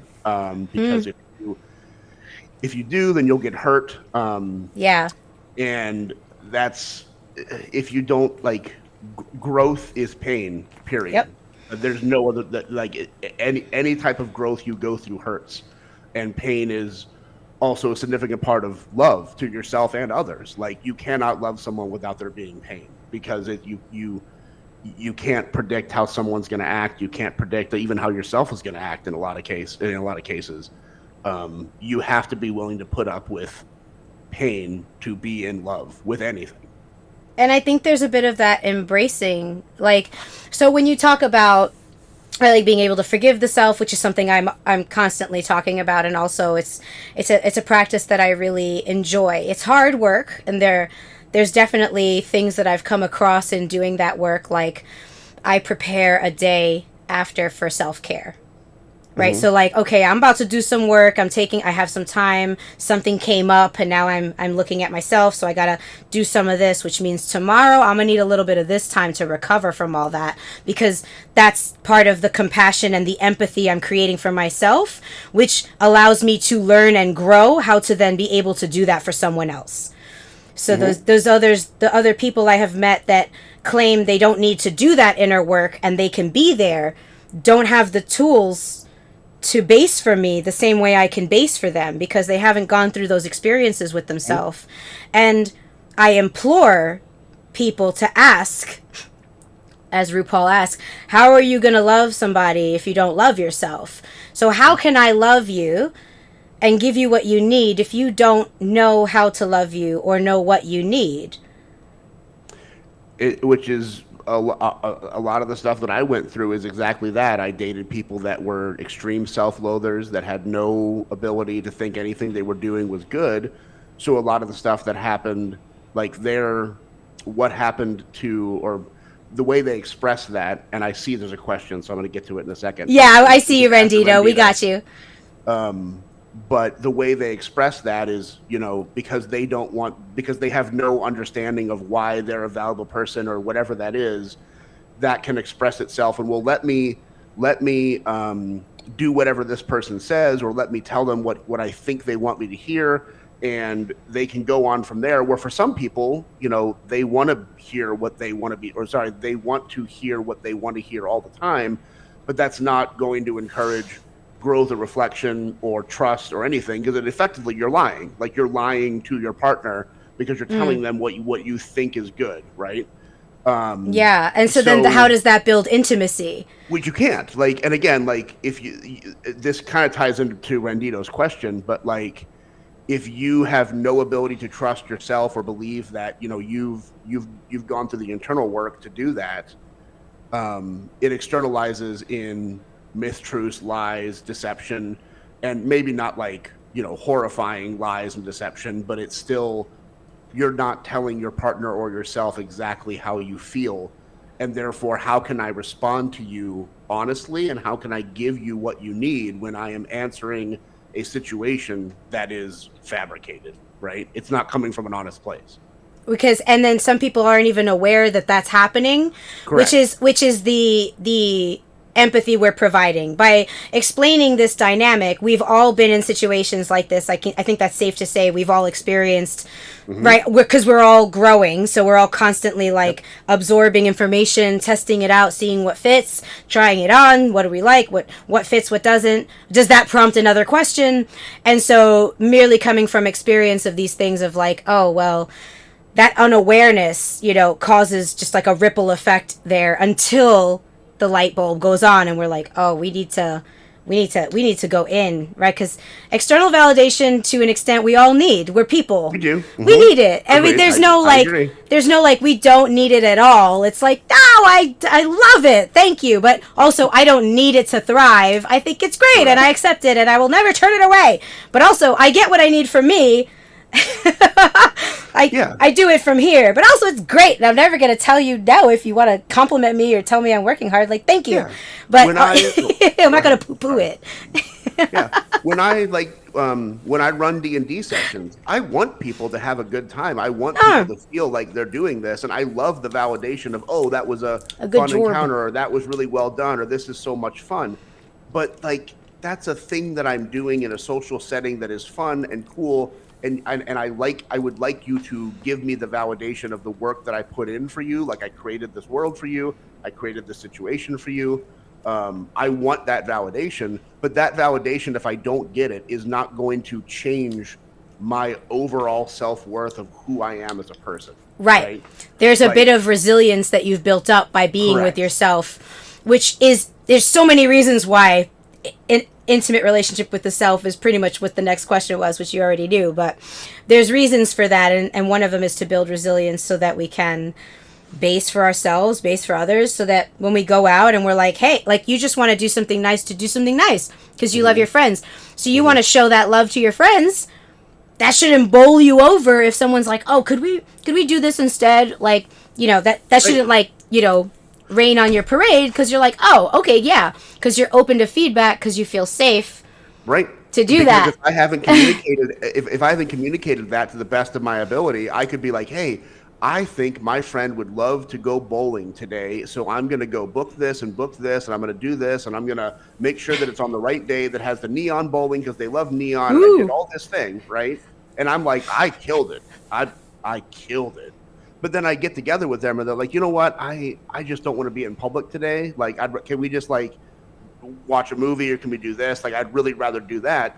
then if I tell them, well, no, you have to do the thing that I thought you wanted because I put all this work into it, that's not me listening to them. You know what I mean? It doesn't matter the work I put in. I need to allow them to do the thing that feels comfortable to them. And I didn't do good enough job communicating beforehand, saying, hey, how do we want to do this? Right? Yeah. 100%. 100%. And also because they didn't choose to do my bowling extravaganza, which by the way would have been awesome. I agree. That doesn't mean they don't like me as a person. That doesn't mean that they don't value me. They value me enough to tell me I would rather do this because they trust me enough to know that I'm going to say yes. Right? Exactly. Yep. Couldn't say it better. So, I'm gonna read just in case because I don't know how much of this gets saved. Question for both of you. Are some people more wired than others to be reflective or self-aware? Is it purely learned behavior? My therapist always says I'm really self-aware, but when she first said it, I assumed it was how everyone was. Are some people physiologically more inclined to look inward? I'll let you get that first, Solo. Let you go ahead and answer, and I'll follow up. Hey, Mizan! Welcome to the chat. You made it. We're so happy to have you. We're about to answer this awesome question here. So, there is something to be said about people's level of awareness. Not everyone is born aware. Not everyone is born into families that look inward. Not or do the inner work or have a history of asking those questions. And so it will be a little bit of, well, maybe three things, but nurture and nature, and that other thing that we come from. And everyone's going to use their own language. Everyone has their own belief system. I am non-denominational. I am a very spiritual person. I do believe in a universal consciousness and a universal love. The other, right, is us. We all come from one. That is my personal outlook and my belief. What I do affects myself and the universal self. My efforts, my everything also affects how the overall evolution of that light and love proceed. So that's my personal study and belief, right? So just to share so that you know where I come from with this. So I come from a very aware and spiritual family. My mother is very emotionally aware, and she was also born aware like I was. So from childhood, I had almost like another upbringing other than school, which was how to ask myself questions. So since I was a baby, I was working on these with her, and she would ask me to ask myself these things. Why do I feel this way? Right? Why, like, which has a name that also some psychologists refer to as cognitive behavioral therapy. That kind of like Venn diagrams over into different training and emotional regulation and understanding of our physiology with our emotions and our spiritual nature. And they kind of all blend together. So not everyone has that. And so the grace of allowing people the space to kind of almost show where they're swimming at is part of the empathy I provide for others, because not everyone even knows, they don't even have like a thought process inside. So I've met people that along our friendship have literally had that moment with me where they go, oh my God, I have a voice inside, which is an incredible moment to be there for. But also, I'd never experienced that from another person before. Man, this thing's been going off since I can't tell you. But they haven't had that inner dialogue with themselves yet. So they just met themselves, in a sense. That you know, the thing we all come from, right? Like they just had that inner dialogue in their 20s, you know, in their late teens. And so I think there's also going to be a big part of like how your families are, what you're privy to, what you're prone to. And then those families that, let's say, they aren't emotionally intelligent or aware or ask those questions, and you still get a child that grows up like super emotionally intelligent and aware, right? That comes from somewhere in their line, I believe, that comes from something, that overall something. And hopefully those people, I think at some point in time, they find others like us, right? Like at some point we all gravitate towards our people so that we can grow, because I don't know what I would have done without a mentor with all that. Like I don't know. Like my mom was a teacher. Yes, she taught every grade all the way through college, and she worked for the Board of Education of New York City. So she kind of like ran New York. I used to love going to work with her because I would just see her interact. I learned a lot about interactions between different types of people with her, and how she would, how she'd speak to the kids of different ages and the parents, and all of those things.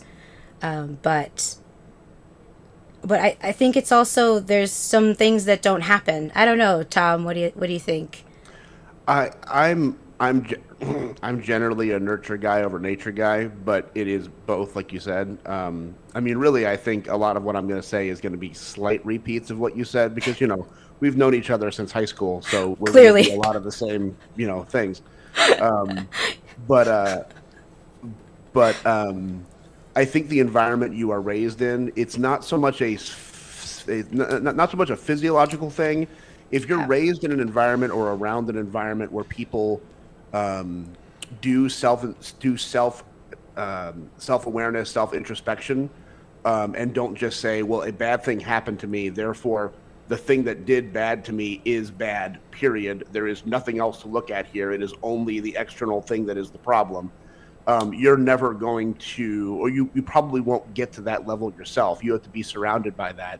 But at the same time, a bunch of bad stuff happened to me years and years ago, and I was raised in a family where my dad worked pretty much 80 to 85 to 90 hours a week. So we had the stuff we needed to have to be successful or healthy or whatever that. So he basically came home to be the law enforcement, and my mom was just so busy raising three kids that she never really taught us anything about being emotionally intelligent or looking how you're feeling. In a lot of ways, they probably helped repress me for a lot of my young life because I didn't want to think about that, right?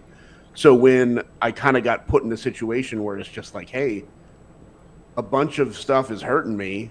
How do I deal with this? Some of it was um, seeing some other people through social media and how they dealt with stuff, getting quotes and inspiration from friends that maybe weren't, close to me, but kind of far away.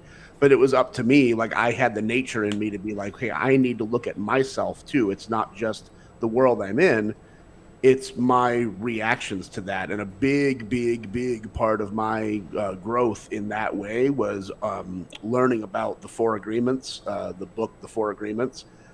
I don't love the entire book because it's kind of religious mumbo jumbo at times, but the actual tenets of it, I think, are impeccable.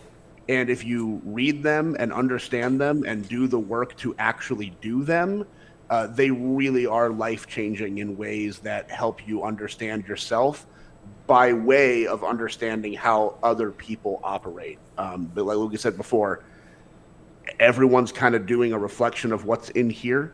And once you realize that people who aim to hurt you or do things that do hurt you are only coming from a space that they are hurting and they're just putting that out into the world, it becomes a lot easier to not take those things personally. It becomes a lot easier to allow yourself to forgive yourself and allow yourself to be peaceful with the decisions you have made if they are also unharmful, because you understand that those things that are coming at you are not coming at you because of you, they're coming at you because of them, right?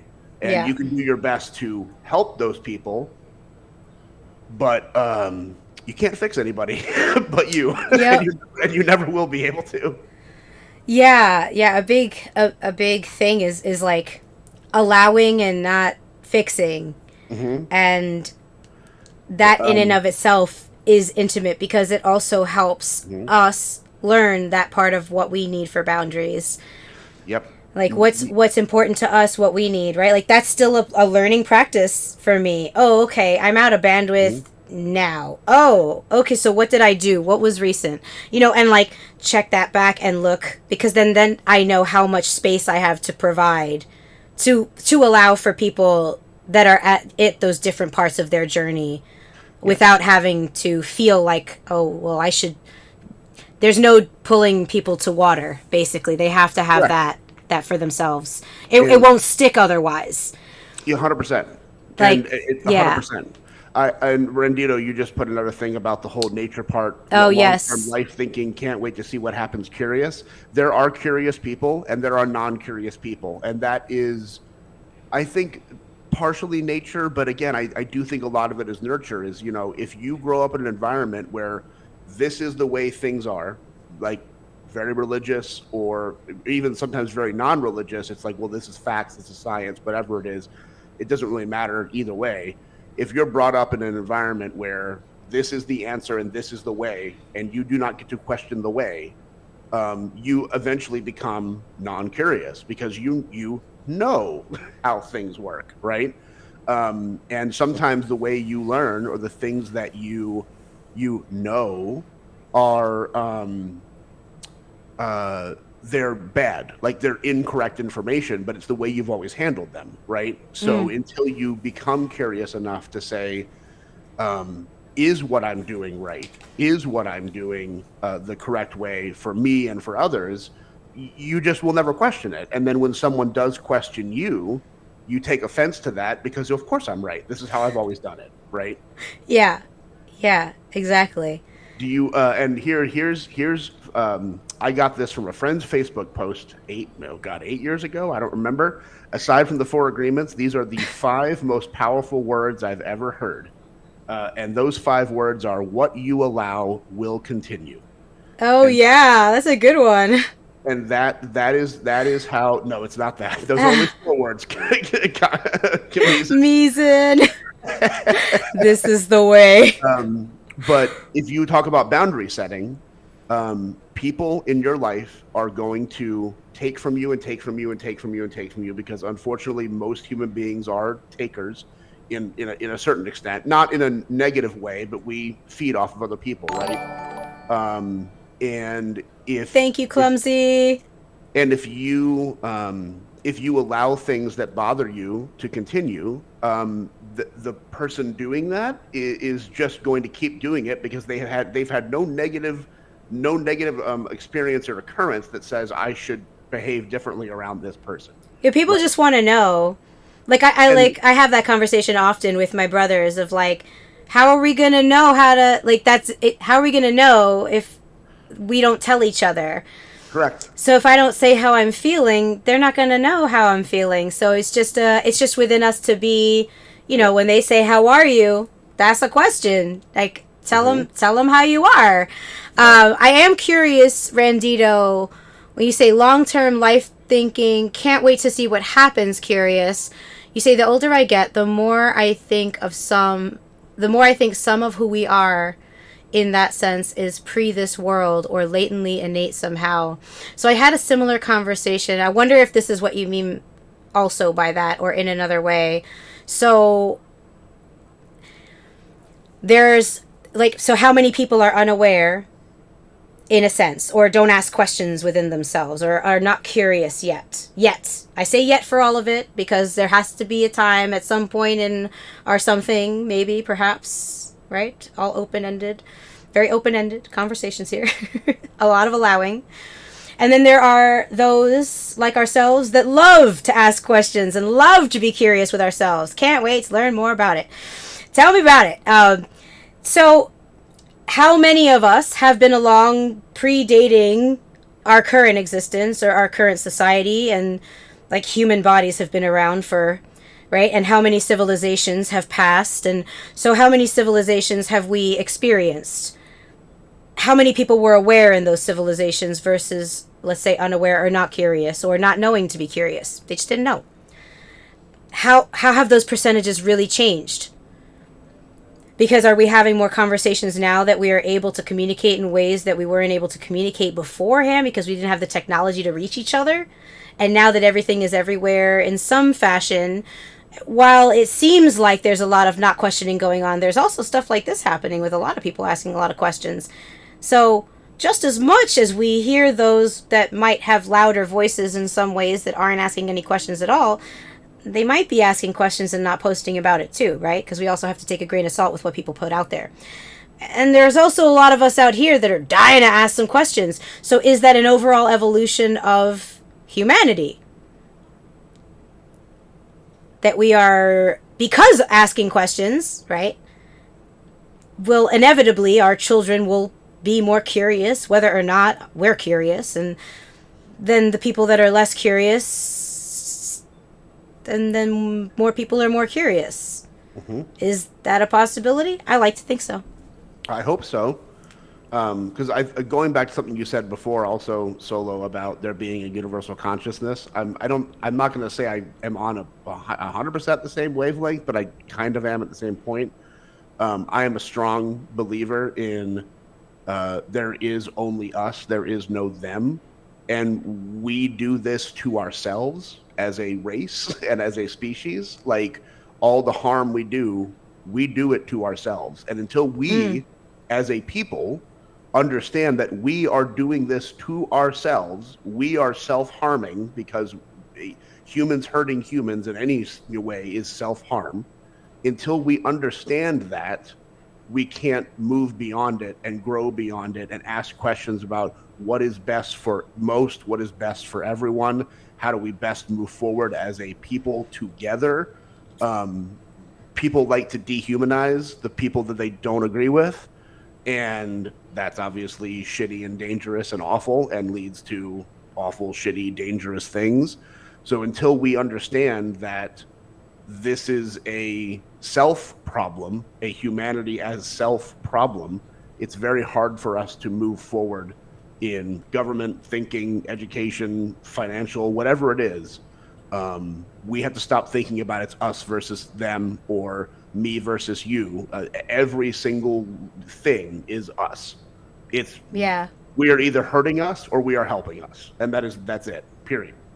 But it's very hard for a lot of people to come to that understanding because of the systems and situations we put in place over the last, half a millennia of being alive and sentient on the earth. We've kind of put that whole idea into practice that you have to be better than, as opposed to you have to help bring up, right?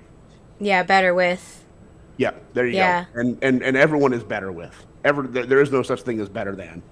I mean, there is, but it sucks. I am better with my friends, because if two of us are healthy and two of us are happy, that's so much more powerful than one person being happier than the other. Yeah, you're only making the world better if you are better with. That's a great way to put it. Yeah, I definitely I feel that it's and there's so many avenues in that. I think it can be somewhat overwhelming.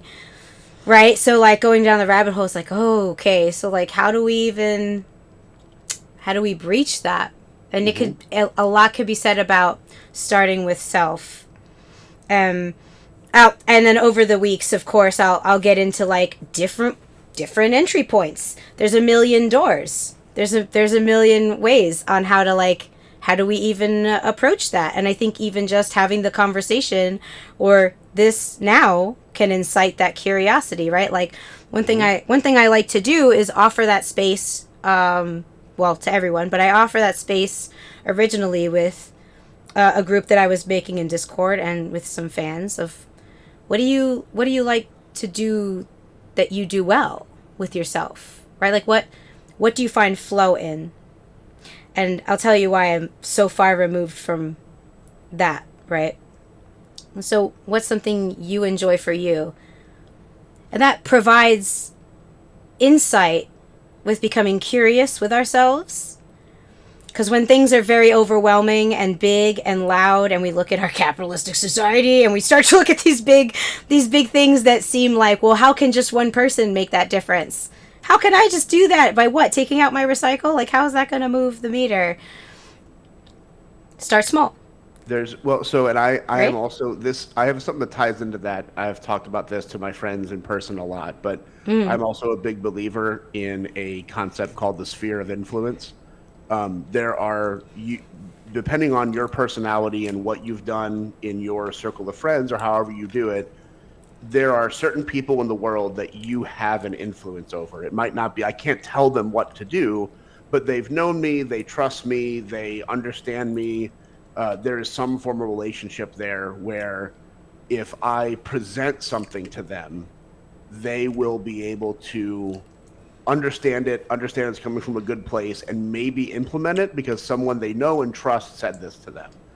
If you're trying to move something forward, like you said, how can one person make a difference? Well, they can't if they don't have a huge sphere of influence, and if all they have is, you know, my neighbor or my mom or my sister or whatever it is. You can still use that, what you have, to move that sphere of influence forward. And then that person that you've influenced has their own sphere of influence, and maybe someone is a quote unquote influencer, or they have more of a grip on more people. The more you can change what you can change, right? Because there's a billion things in this world that you can't control, you'll never be able to control, and all of that is other people, right? But you can at least push something out into the world that says, this is a different way of thinking, this is a different way of acting. And if you do that to the people that you do have any amount of influence on, that can ripple out into something more and more and more and more and more. But it's an easy way, or it helps me kind of remain optimistic in cases like that when I look at everything that's happening in the world and be like, why is this so shitty? Why are we being shitty to everybody? I can't go out and I can't make, you know, Texas lawmakers think that drag queens are okay. I can't. But there are people around me that I can have that conversation with, and there's some people that don't have the same political views as I do and don't have the same economic, status as I do. And I can start putting that out into the world, and then it can start spreading as much as it possibly can. And I might not be able to change it, but I know that I did everything I could have done to do something that would positively impact the world. Yeah. And it's a very intimate thing. This all goes back to, you have to know yourself. You have to know what you stand for, what's important to you, what you're willing to stand up against. And that's the other thing, is what are your limits? Like, there are certain things that you are willing to take a stand against, and there are some things that you just can't or don't feel comfortable taking a stand against. It's not just for, but what part of me is okay standing up and saying, I am going to fight for this, and I am going to make myself known that this is what I believe in. You have to know that part of you so intimately to do that. Yes, the consequence of putting it out there is community building. Weird. I love it, Randito. What? Community building, you say? Threaten me with a good time. But also, I understand the whole consequence. I actually talked to Solo about this last night. I'm not a huge community person in terms of especially fandom communities, which is what I generally kind of circulate around. Because once you form a quote unquote community, sometimes that community takes on its own bad traits, which is that there becomes a power struggle of who's at the top, or who likes this thing more, or who is really the best fan, or who is really the best leader. And because it can be perverted into, you know, who actually controls or owns this community, it can turn toxic pretty quickly. So again, it's difficult, because the larger you grow something, unless you're growing it with people that have already done the internal work, it can be a consequence of growing a community, because it can turn into something you never wanted it to. Yes, it's good and bad, right? Well, yes, but also that's why there are things to keep in mind, because that shouldn't stop anyone. Correct. I agree. That certainly won't stop someone like me. Nothing stops someone like you. Nothing will. I will drag myself up the stage if I have to. I will adopt 10 more plants. I will definitely. I made a sweeping declaration I would get no more plants. We all know how sweeping declarations work. So here's what I have to say about that, right? I have found, especially with my chosen careers, right? I left a dual degree in chemistry and sports medicine to pursue my dream in professional wrestling. Sit with it. There was only 6 credits left. So, yeah. So what's important then? So how do I do anything then, right? So when I was, let's say, I'll use me as an example, mainly because that's me also providing an intimate part of myself. I wouldn't ask anyone to do anything that I wasn't willing to do. When I had this idea to create this space, that comes with a balance, that comes with opportunity to grow, to build a community, that comes with risks, high risk, high reward in some instances. That's also a struggle living in a capitalistic society, right? So what do you do then? Because some people then could be almost paralyzed, which in some instances I have been in the past, where it's like, well, then what do I do? But if I start to go down this rabbit hole, what happens? Nothing. So what can you do? You do something that my mom always told me, which was to make anything that might seem overwhelming the size of your hand. And for me, that works because I have a very small hand, because I'm only 5 foot tall. Thank you, pro wrestling magazines, for making it seem like I'm 5'3" or 5'4". I'm only 5'0", and I appreciate it so much. So what happens when it's small, when you can make something digestible? You're not overwhelmed. So you can start to balance your peripheral nervous system. So you can slow your heart rate down. And so you could provide a little bit of empathy and compassion for your body that's working overtime. Follow. So now that you are working with your neuroendocrine system, because you're paying attention to the body, all starting from a passion project or from a community or from a belief or from something you want to stand for that morally and ethically is better for humanity and the overall love. I want to be a little bit more specific about that, right? Now, it doesn't seem like anything else will matter because you're rooted in love. Mm-hmm. So now that love needs guidance. This is not televised Hallmark love. This is not the idea. This is the act. Now, the act of love is a very intimate thing.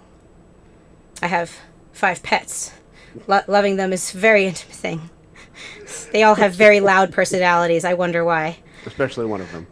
So, and it's because it took me learning how to love me in order to learn how to listen to them for who they are as individual creatures. Mm-hmm. To provide a space where our community is of individual and they know they can trust me.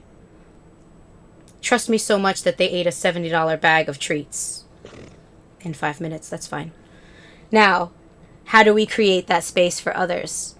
A lot of it is everything we've talked about, right? There's a lot of self, but there's other things. How do you practice that? When we talked about wax on, wax off, we talked about also practicing in relationships while practicing with self. Okay? So, the first thing would be, if we're practicing curiosity with ourselves, it's going to be hard work. Also, give yourself a break and try it with someone else. They're called experiential assignments that we have practiced in class. So something I would do then to work on my empathy is be curious with Mr. Nickus. I wouldn't be an adversary. I'm not sitting across from him. I would approach everyone by sitting next to them. And if I catch myself becoming defensive, I must be aware and catch myself becoming defensive.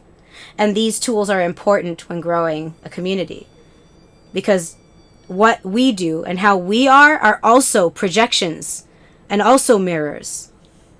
How we are in our discords, in our work, in our anything at home and in our groups, that catches on. And so if we are having a time of negative affect, I should say that can cover everything, then those people that understand who we are and the work we're doing and the things that we're motivated by and our greatest strengths, right? Our core characteristics of the good people that we are, because I believe we're all rooted in good. I do. They'll know that's an anomaly, right? I do think the same thing. I really do. So then there is that. There's that offer of like, oh, hey, I noticed that you're becoming a little defensive when I bring this up, which is a recent conversation I had. Is there any reason behind that? And I had to take pause and I had to ask, why am I becoming defensive? I am. Why? And I traced it back. I asked for a moment, and then I had a conversation with my brother about it. Not that he asked, not that he just asked a question if I was if there was a reason I was becoming defensive or right, he just inquired.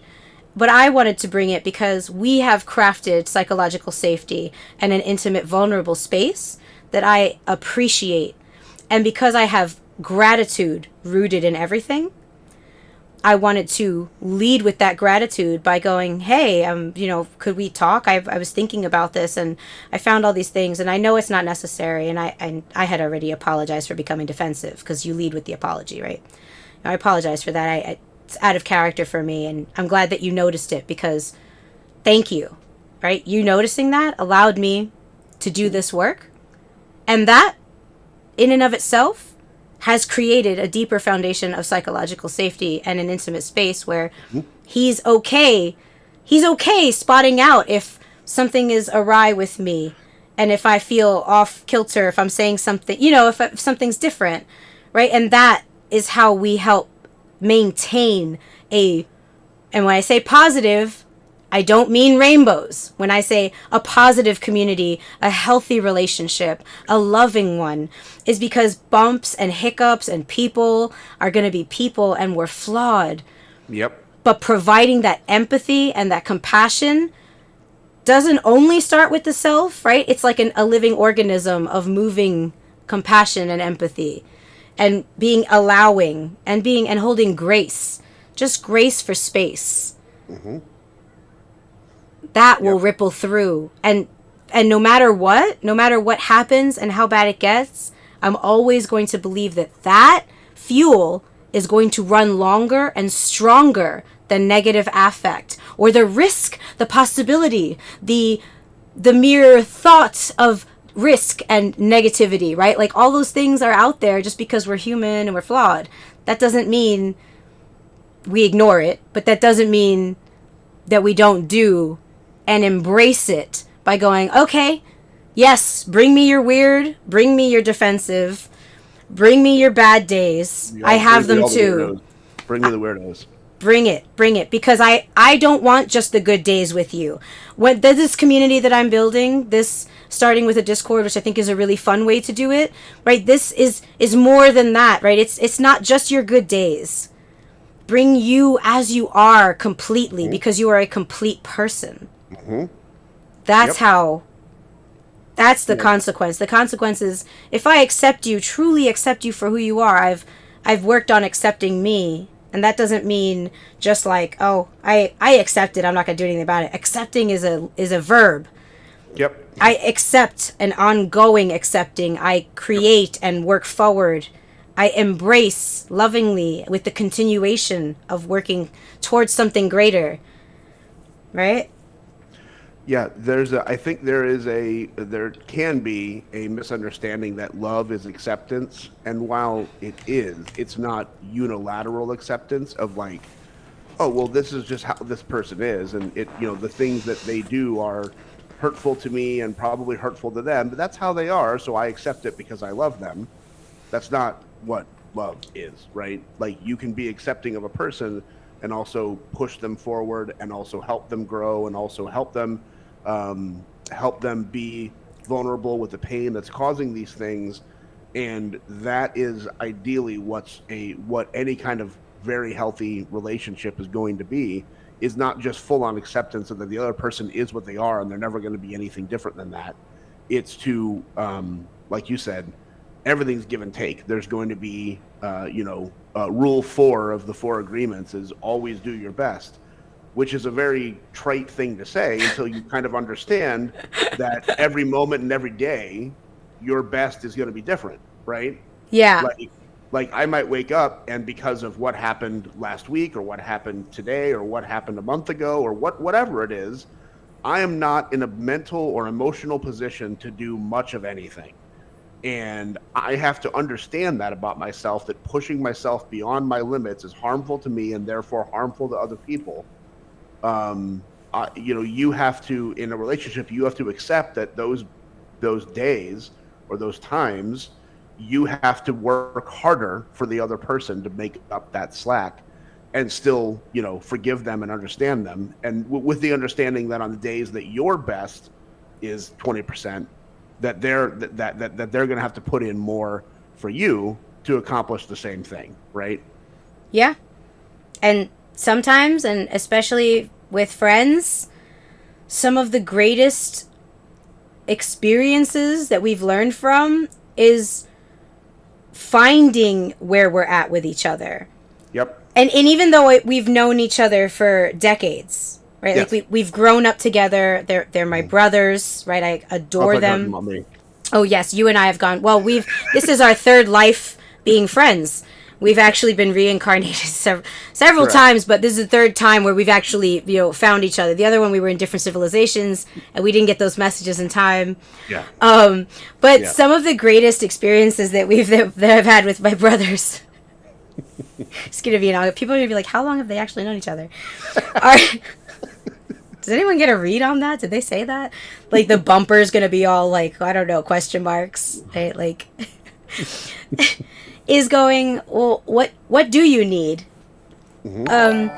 Oh, thank you. We got Brandy Lynn here. We got a new darling. Thank you all who've been following and subbing, by the way. Thank you. Would be like, let's practice a new way to comfort each other. Was like a thing that we decided we were going to do in our friend group. At least this is a real thing. Like, I think we're cool. We're cool as hell. So it was like, okay, I'm having a day with really low bandwidth. I'm like, oh, okay.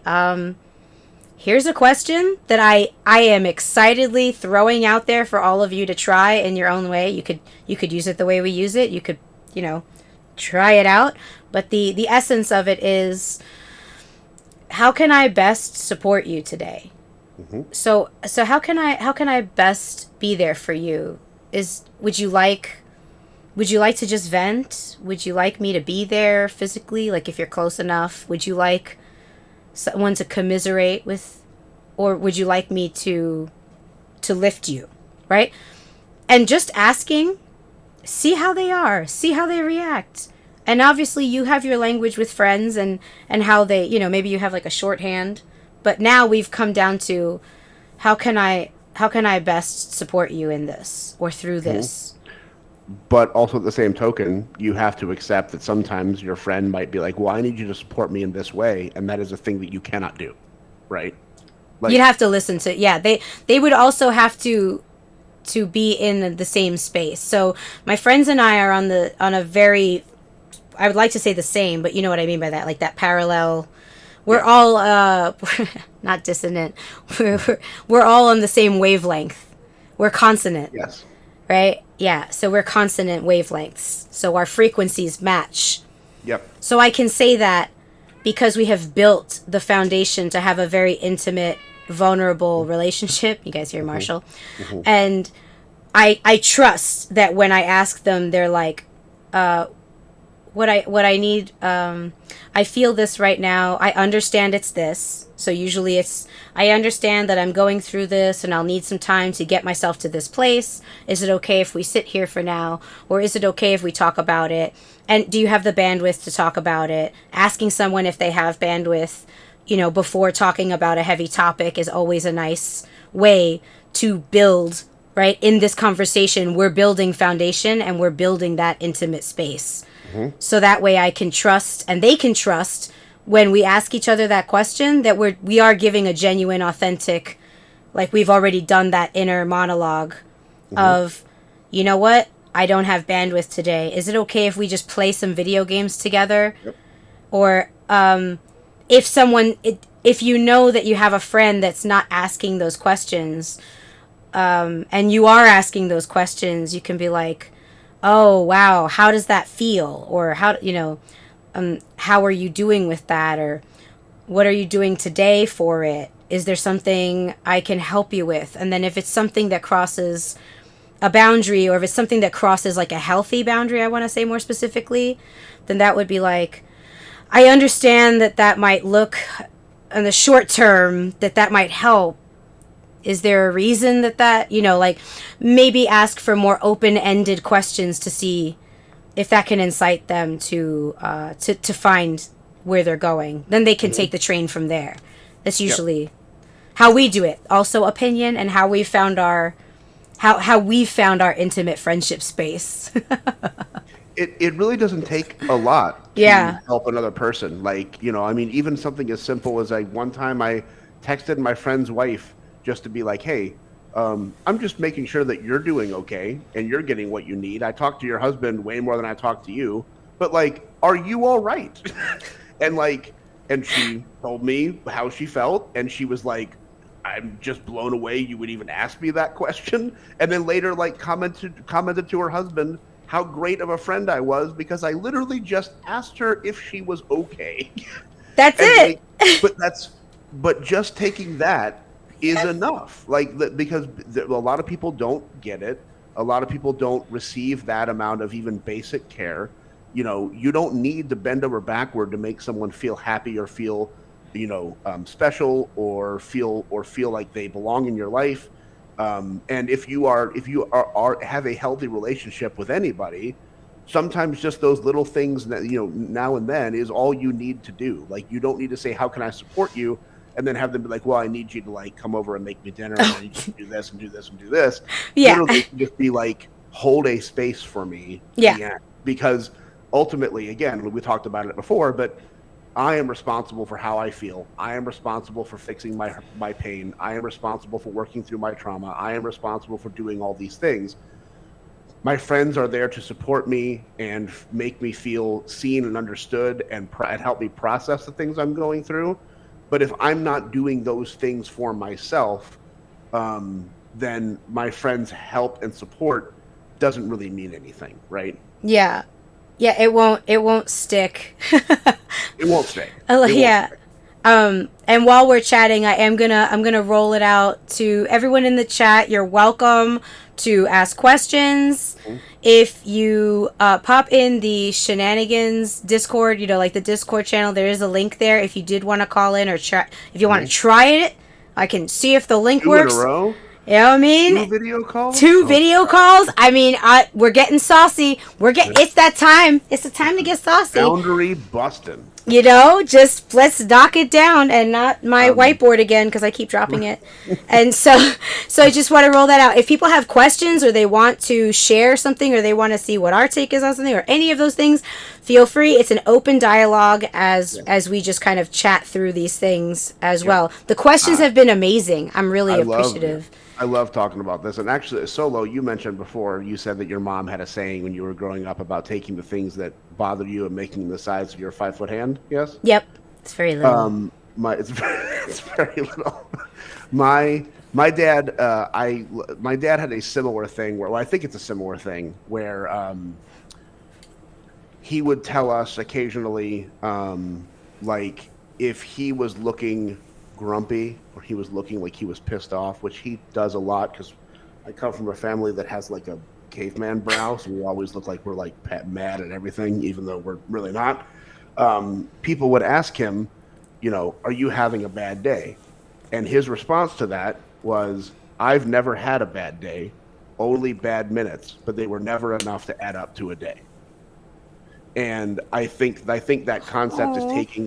taking you can analyze the bad things that happen to you, and you can also put them up against the things that happened in that day that were also good, like your wife said something nice to you, or you did something nice to your friend, or your dog was super cute that morning.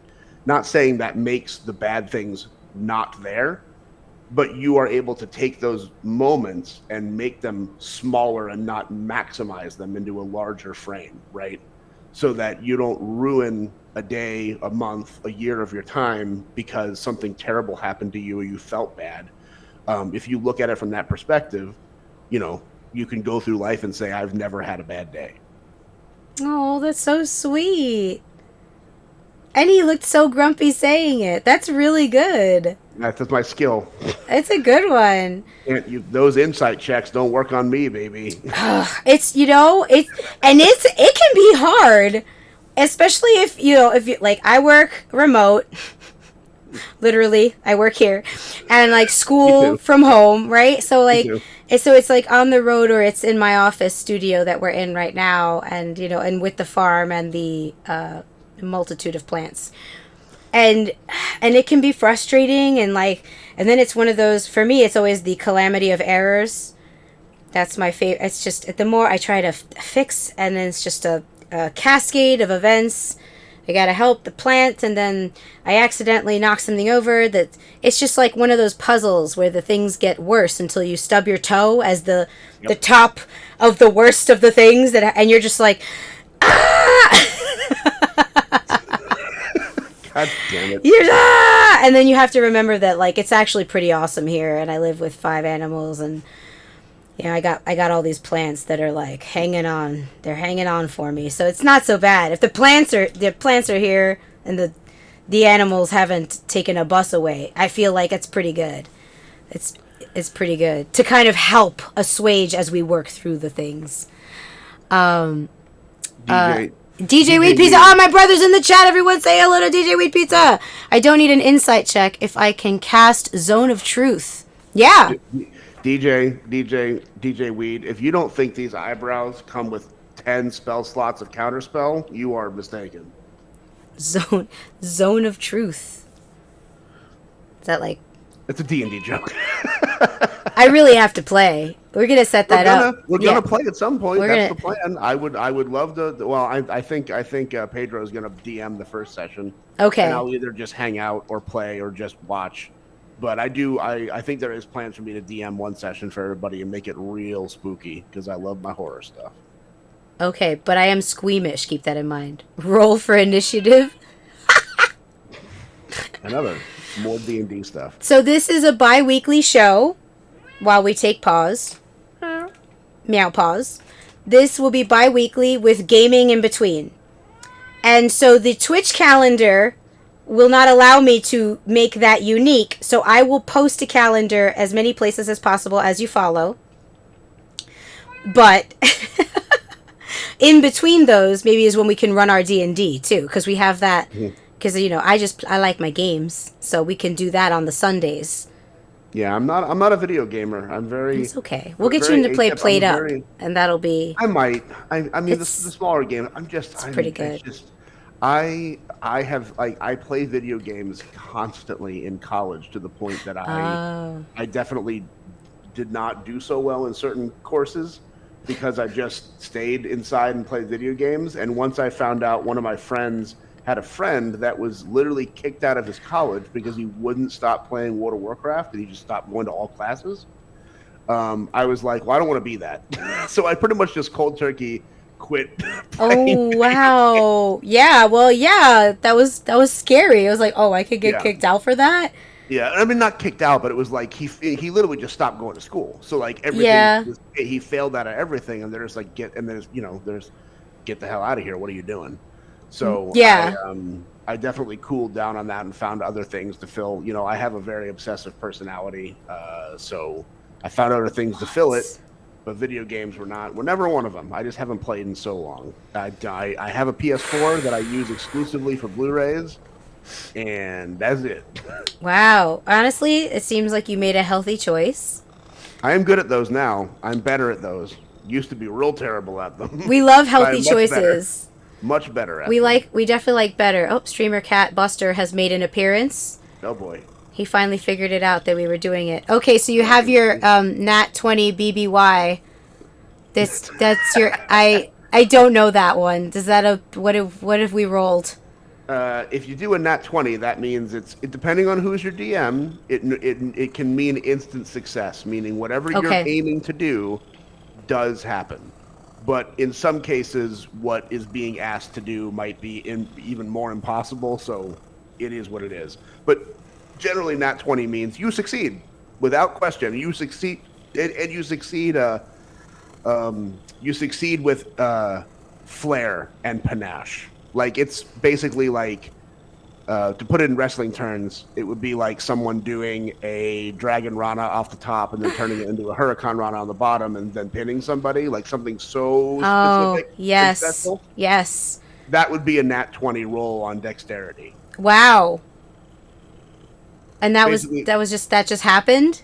yeah, basically Rey Mysterio does it all the time. Yeah, right. I Yeah, mean, if someone's going to do it, it's gonna be him. it's going to But be yeah, him. it is a exceptional success. And then if you're rolling that one, it's an exceptional failure, meaning you try to do something and it is catastrophically terrible, which is equally fun to describe in the game. It's catastrophic. It's catastrophically terrible. He's just purring. I don't know if you can hear him. I can hear him. He's so loud. I love it.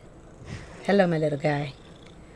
Oh, so you were casting Zone of Truth here? Is that what was happening? He's saying because I said that insight checks don't work on me because I have grumpy face, but I'm also very positive and like optimistic. He said he doesn't need to do an insight check on me because he can cast Zone of Truth, which reveals what is currently happening. I can't lie in the Zone of Truth. Okay, I just wanted to make sure I had that. I thought that. I just wanted the clarification, and also for those that definitely were going to need a little bit of assistance on that one. Correct. Thank you for clarifying. At some point in the future, we will run some D&D on this, and you'll get to see me and DJ Weed and a Pedro Man 85. Yeah, it's gonna be all of us. I think it's gonna be all of us. I hope so. I hope so too. I think we'll have players from the Twitch community as well, like popping in and playing characters as well. I'm sure both me and DJ, or me and Pedro can help you make characters if you've never done it before. It's a process, but once you get it once, it's a lot of fun. I love D&D. I'm excited to love it because I feel like I've been waiting to do this for a very long time. I love D&D so much that I started playing last night at 7 p.m. and played till 2 in the morning, and then I went to bed, and then I woke up, and then I played it again from noon until 5, and then I came here. Amazing. I have 4 concurrent D&D groups, 2 of which are in person, 2 of which are online. I can't wait. Life very full. It's very. Thank you, Rendito. I don't know if you already popped out, but I just wanted to show some love. Thank you so much. I'm sure you'll watch this on the VOD. Thanks for the question. So yeah, it was really, really great insight. I'm sure he's gonna pop on the show as well at some point. Good. No, we love to see emotionally vulnerable and accepting, or vulnerable and intelligent men and women, obviously. But I do think it's a lot harder for men in general to be open and vulnerable about how they feel. It's just not a societal thing that happens that often. Yeah, I think that it's going to take a while, but there are definitely efforts now, especially with how you were talking about your friend group, and I know just overall us getting to talk more about who we are and how we are and being ourselves more. It will incite that, but that I still meet a lot of people, a lot of men specifically, that feel unable to channel that. Yeah.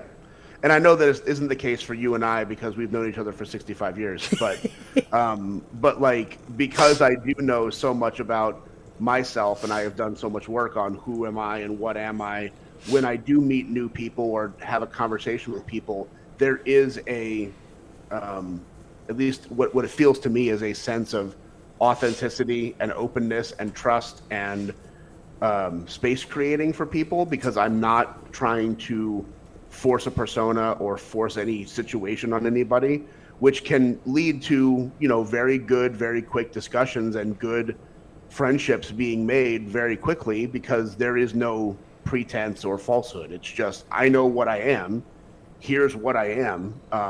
Even in the dating life, when you start talking to somebody and they reject you, it's easy for you to feel bad about that, but it's like, well, no, I mean, I'm a 1980s horror movie slasher, and they really wanted a spy comedy from 1963. That's what they wanted. They wouldn't have been happy with me, right? Yeah. So how can I feel bad that they said, no, I don't want you, when I am nowhere close to the genre they were looking for, right? Oh, yeah. We didn't even talk about online dating. We're definitely going to need to do... Not great. That's one of my favorite things. That was one of the reasons I was like, I gotta do a podcast, because online dating is a potential dumpster fire. I mean, dating in general is a potential dumpster fire because, again, like Randito said earlier, there are a lot of people that aren't predisposed to do the work, to ask the questions. I literally had a girl block me on all social media because she was going through a really tough time, and I was like, "Have you considered going to therapy? Like, it might be really helpful for you." And she was like, "What the fuck do you mean?" Like, it was like an actual, like, I told her that she was a crazy person, and I told her that she was, societally unacceptable, and that she because she heard the word therapy and said, "Well, only terrible people need that," right? Right. Yeah. I would. Yeah. I hope slowly over time that continues to not be. That stigma 100%. gets But, like, erased. that was the thing that made, that, like, just destroyed anything. There was, I was like, "Hey, have you considered doing this very helpful thing?" And her interpretation of that is, "Why would you call me crazy?" Right? And it's like how we hear others is a reflection of how we hear ourselves in some ways. Yeah. And well, like I said, everything is projection. I've got stories and stories and stories. You know some of them about projection. We can get into that another time. But I come back on. There's a lot to get into. I hear a couple people in the chat going, "Oh, online dating is hell. I hate online dating." Does anyone have a question relating online dating and intimacy that they want us to talk about, or a story we should share? Because I could share a story, or we could talk about anything regarding online dating. I know personally, one of the things I started to lead with is because I always lead with myself. However I know myself at that moment. Mm-hmm. Like, as I know myself, this is who I am. Before you continue, that is a really powerful thing you just said. You have to know yourself at that moment. You have to know who you are that day, who you are that year. I am not even close to the same person I was 4 years ago, right? Yeah. I might like a lot of the same stuff. I might still be a, Godzilla fan and a horror movie fan and a pro wrestling fan, but, like, the things that actually make me are so radically different because I've done all these things, right? So yeah. I think that's very helpful to be like, who am I right now, right? Like, who you are this week might not be who you are next week because of all these factors. So sorry I interrupted. No. Continue. But I wanted to highlight that. That's a really, really, really important thing to know, is who you are in the moment. Thank you. So I was on Hinge, doing the Hinge thing. I didn't like to do a whole bunch of them. I'm not. It's too many things. Too many things. But I thought Hinge. Okay, I'll pick one and I'll try it because I'm going to meet people. And I see a lot of people's blurbs saying they want someone who communicate, right? Like, communication, I saw on all of them, right? Like, they wanted someone who is communicative, who knows who they are, and who's willing to get messy in relationships, but also have a good time through the messiness. And I'm like, me? It's me. They're talking about me. So here I go, naive. Here I go thinking, it's great. I know how to communicate. I'm very empathetic. I would like to start a family because I have time. I would love to do all these things and also, hold it down, get back to wrestling. Like, let's build a life. Like, let's go for it.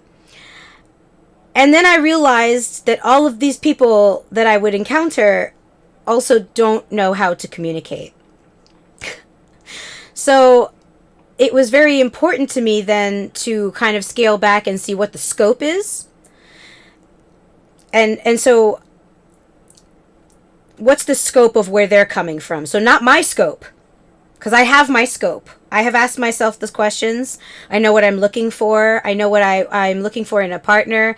And when you hear me on my gaming streams, like, I know what I want. I know what I'm looking for because I know how to love me, and I'm learning how still. It's not done. But that's a huge thing. It's huge to know that you are not done.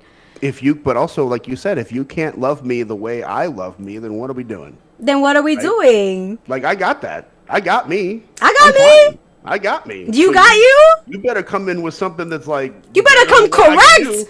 You better come correctly. Because this is fire, right? Like, yeah, come on.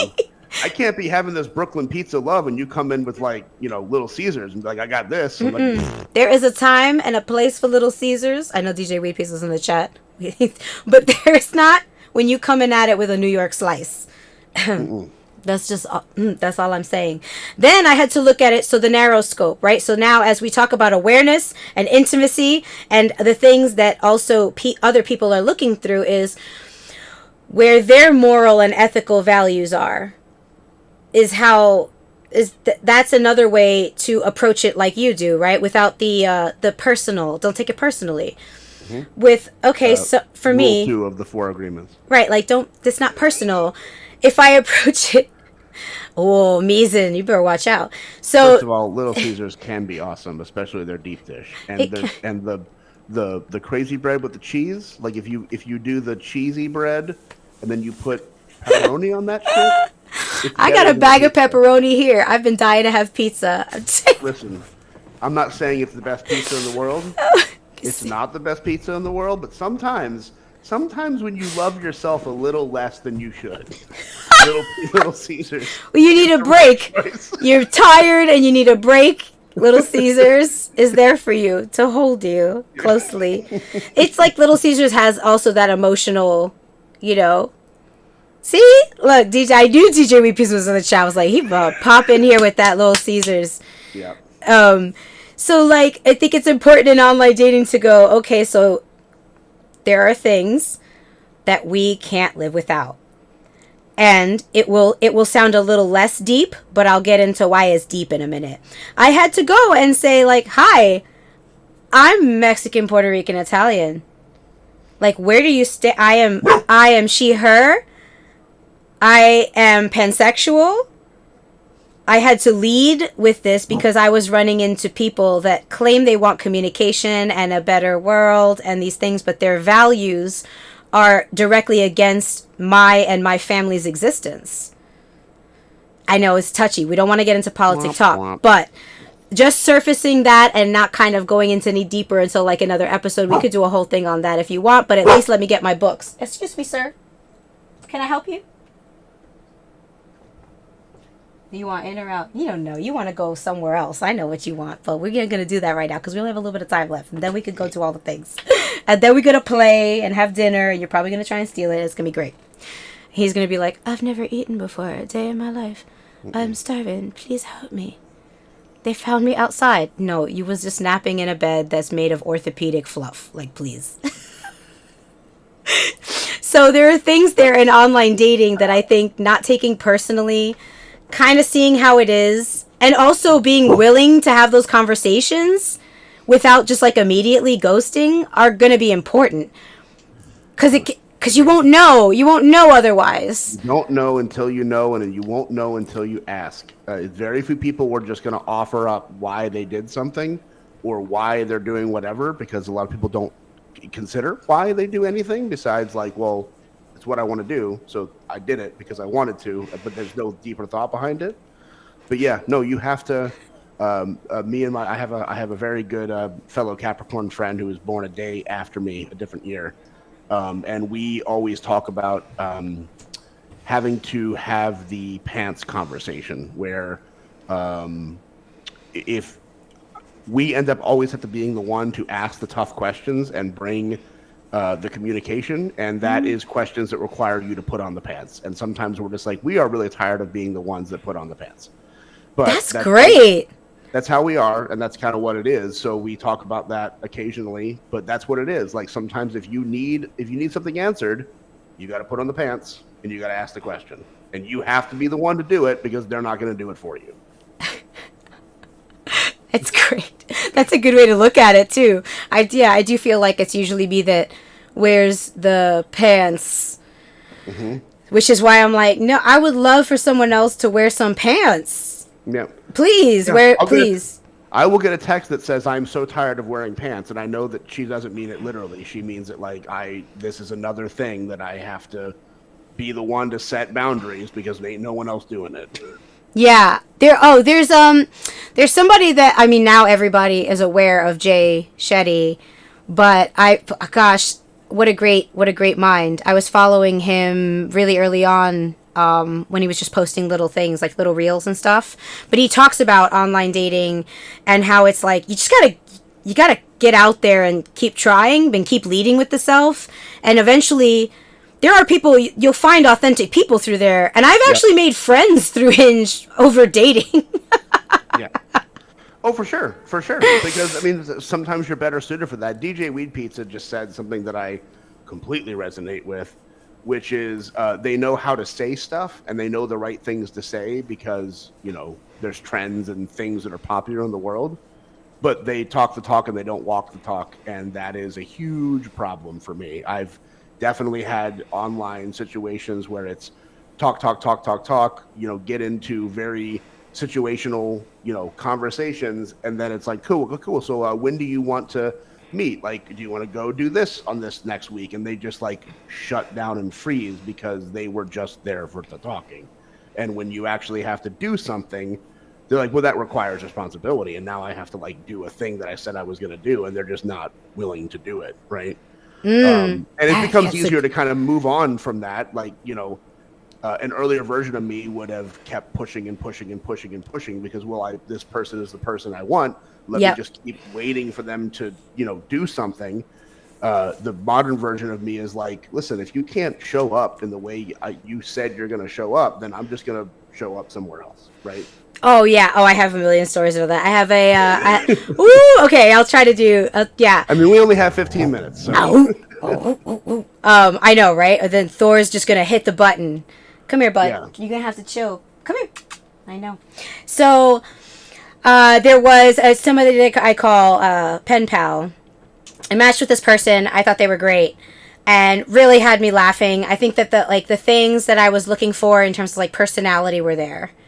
And then also the addressing of like serious world things was there. Okay, so things were being like checked off.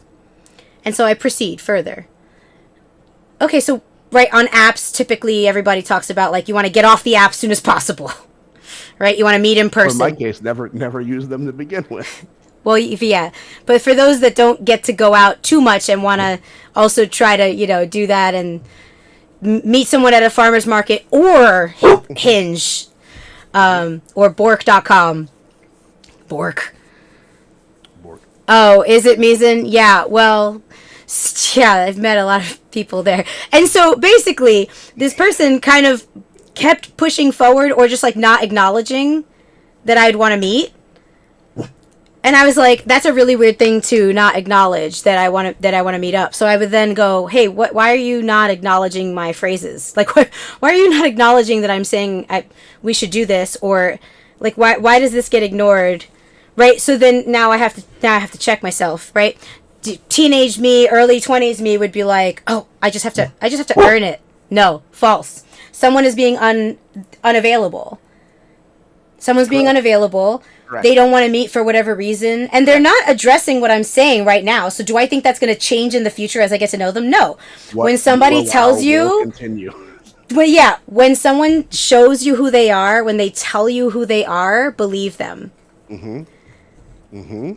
Believe them because they're telling you. They're like long time to learn that person is telling me they're not going to listen to me when I have the serious thing to say. They're not going to meet when I want to meet them. I've tried to enter through different routes or have serious conversations and they don't want to have it. So either they're married and lying, something's up, or they're just avoidant, right? Like they just don't want to get too deep and they're just out here, which means they're not doing the inner work. So they're not going to be able to love me the way I want to love them. So approaching these dating apps with a critical, loving eye with like, no, I need that. I don't need that.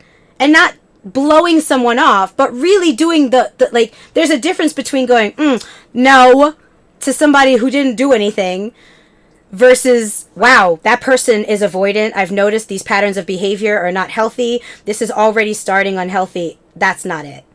Yeah, because there's a difference between saying, because again, I will never take offense to hearing the word no. I like being told no if it's true, right?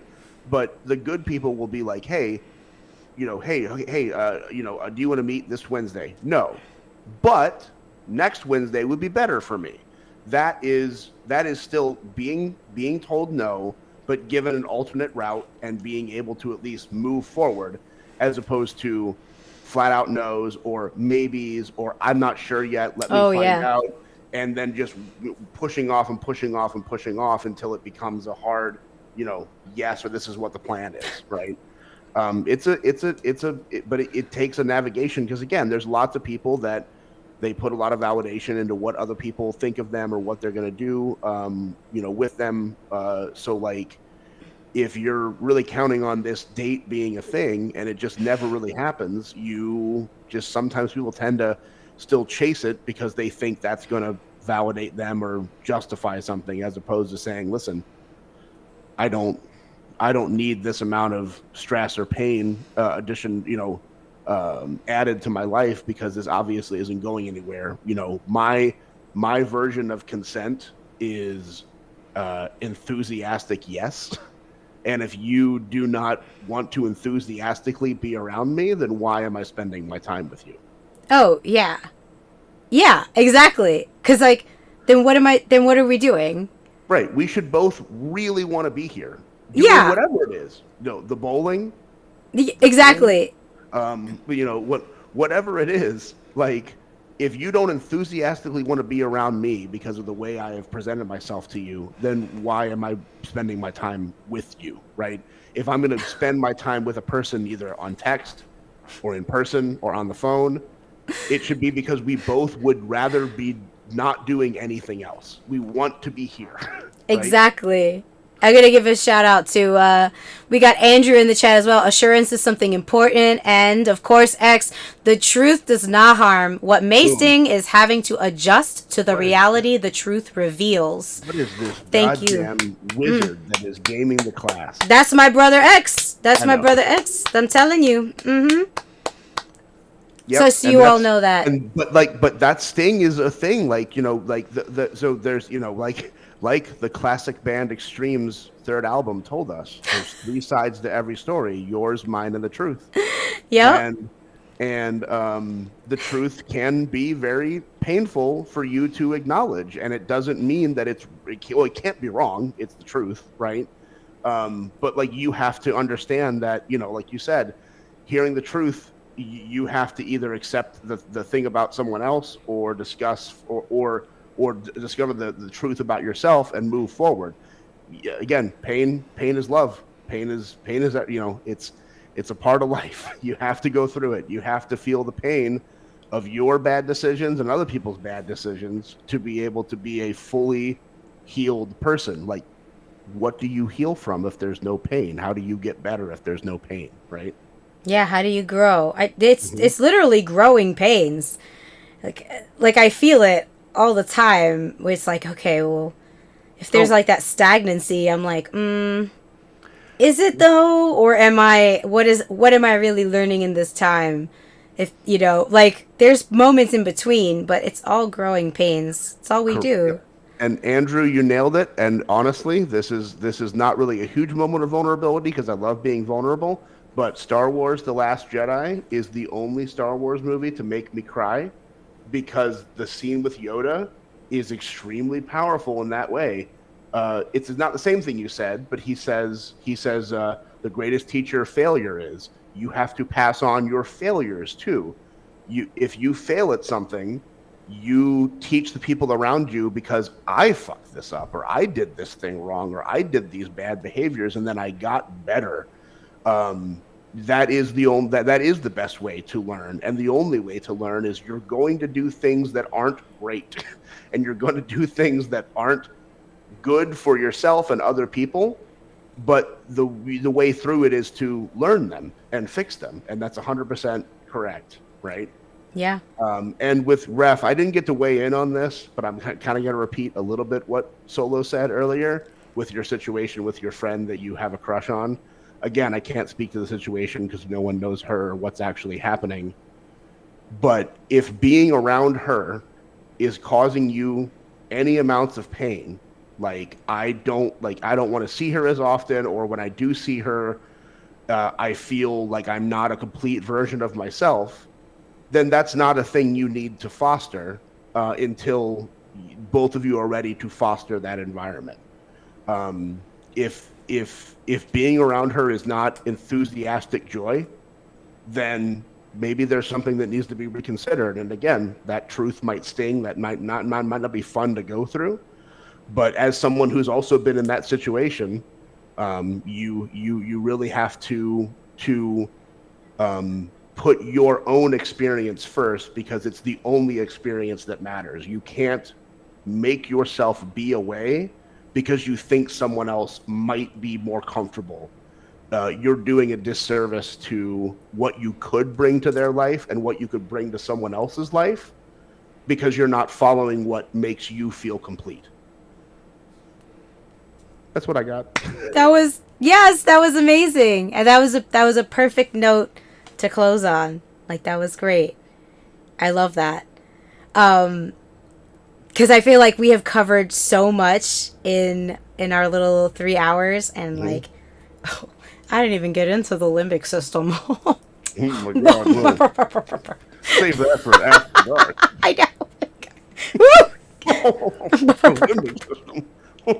Now we're talking dirty. I knew you were gonna buy that. I've been leaning into that one recently. I really like that, the puffy cheeks. Thor seems to think that that's great. I've gotten licked in the nose for it, so I think I got to keep that one.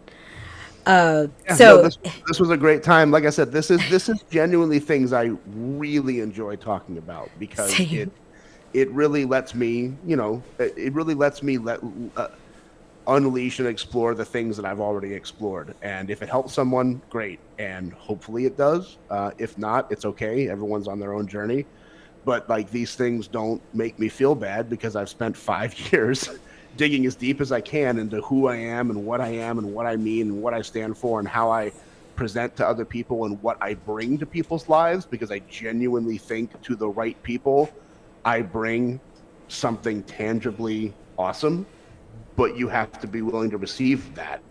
And if you're not, that's okay. There's other people I can spend my time with. Yes, exactly. I agree. I feel like we're just, yes. And I can't wait to see where we go next, because there's like so many other avenues we can take it. I'm excited to see the rest of the people get to do what I just did, and hopefully have a space to talk about their lives and experiences and what they've gone through. Again, like, the problem with this kind of show is that you can literally spend hours, and I mean, like, literally, what our pre-call for this was supposed to be half an hour, and how long was it? Yeah, we were on the phone for like 2 hours, and we still didn't even talk about half that stuff here. So like, it could just go on. So I'm so happy you made it, and that you got to do your D&D, and Thor is very excited for all of that as well. Thank you for sharing with us. 2 other quick things. Yeah. You don't have to call me Mr. Nickus. You can call me Tom. This is the only place on the internet that's my nickname, and I don't know why it's my nickname. I think it's because I signed up for Twitch originally, and then I found out you could sign up through Prime and get like bonus stuff. Oh, yeah. So I couldn't use the one I already created, which is the one I use everywhere. So hence that nonsense. You can call me Tom. Hi, my name's Tom. You can talk to me. I'm very friendly, even though I have these attack eyebrows. Hey, everyone, this is Tom. And B, if you do want to follow me on Instagram, it's the only social media I have. It's at the Tom Nix, TheTomNix. It's mostly pictures of concerts and my records and my art and the stuff that I buy. I have a very busy life and also D&D sessions, but again, I'm like Solo as well. I love talking to people. It's probably one of my most fun pastimes that I spend a lot of time with. So if you do just want to chat about whatever, I'm open to DM. Yes, please, everyone, give Tom/Mr. Nickus a follow. And thank you so much for coming. Please share this, tell your friends, give us a follow here, smash that follow button. And this will definitely be up on YouTube, so I'll be posting that on my Instagram, which is at regulationSoloDarling. If you all want to email me, or you want to ask a question or be on the show, email me at solodarlingcreates.info@gmail.com. If you want to follow Loki and the animals on TikTok, that's Loki, LOQUI _ the cattle dog. that's her thing. You know, she's behind me, so I feel like I'm obligated to let everyone know that she's doing a TikTok. She's very small. She's like a cat, but a dog. And if you'd like to follow me for updates on TikTok, it's at Solo Darling. I somehow managed to keep that name across platforms. I'm very excited about it. I'm excited to have more guests and Tom return to be in the chat on the threat of intimacy. Thank you all so much for this pilot. It was incredible. I love it so much. I love you all.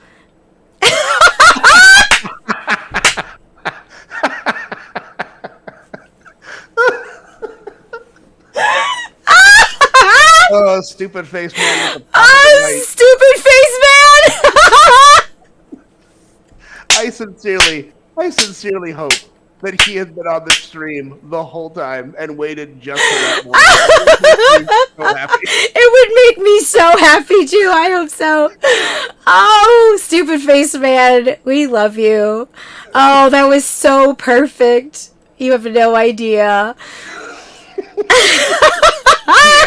The answer, stupid face man, the entire goddamn show.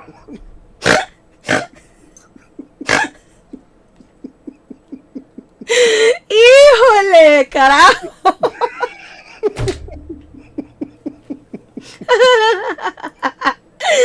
We will. Oh my god, it's so good. Oh, it's so good. I will be back with the threat of intimacy 2 weeks from now. So this will be a bi-weekly broadcast, but I will be streaming every Tuesday and Thursday from 7:30 to 10:30, and on Sundays, every Sunday I will stream from 6 to 9. Nice. So thank you all for being here.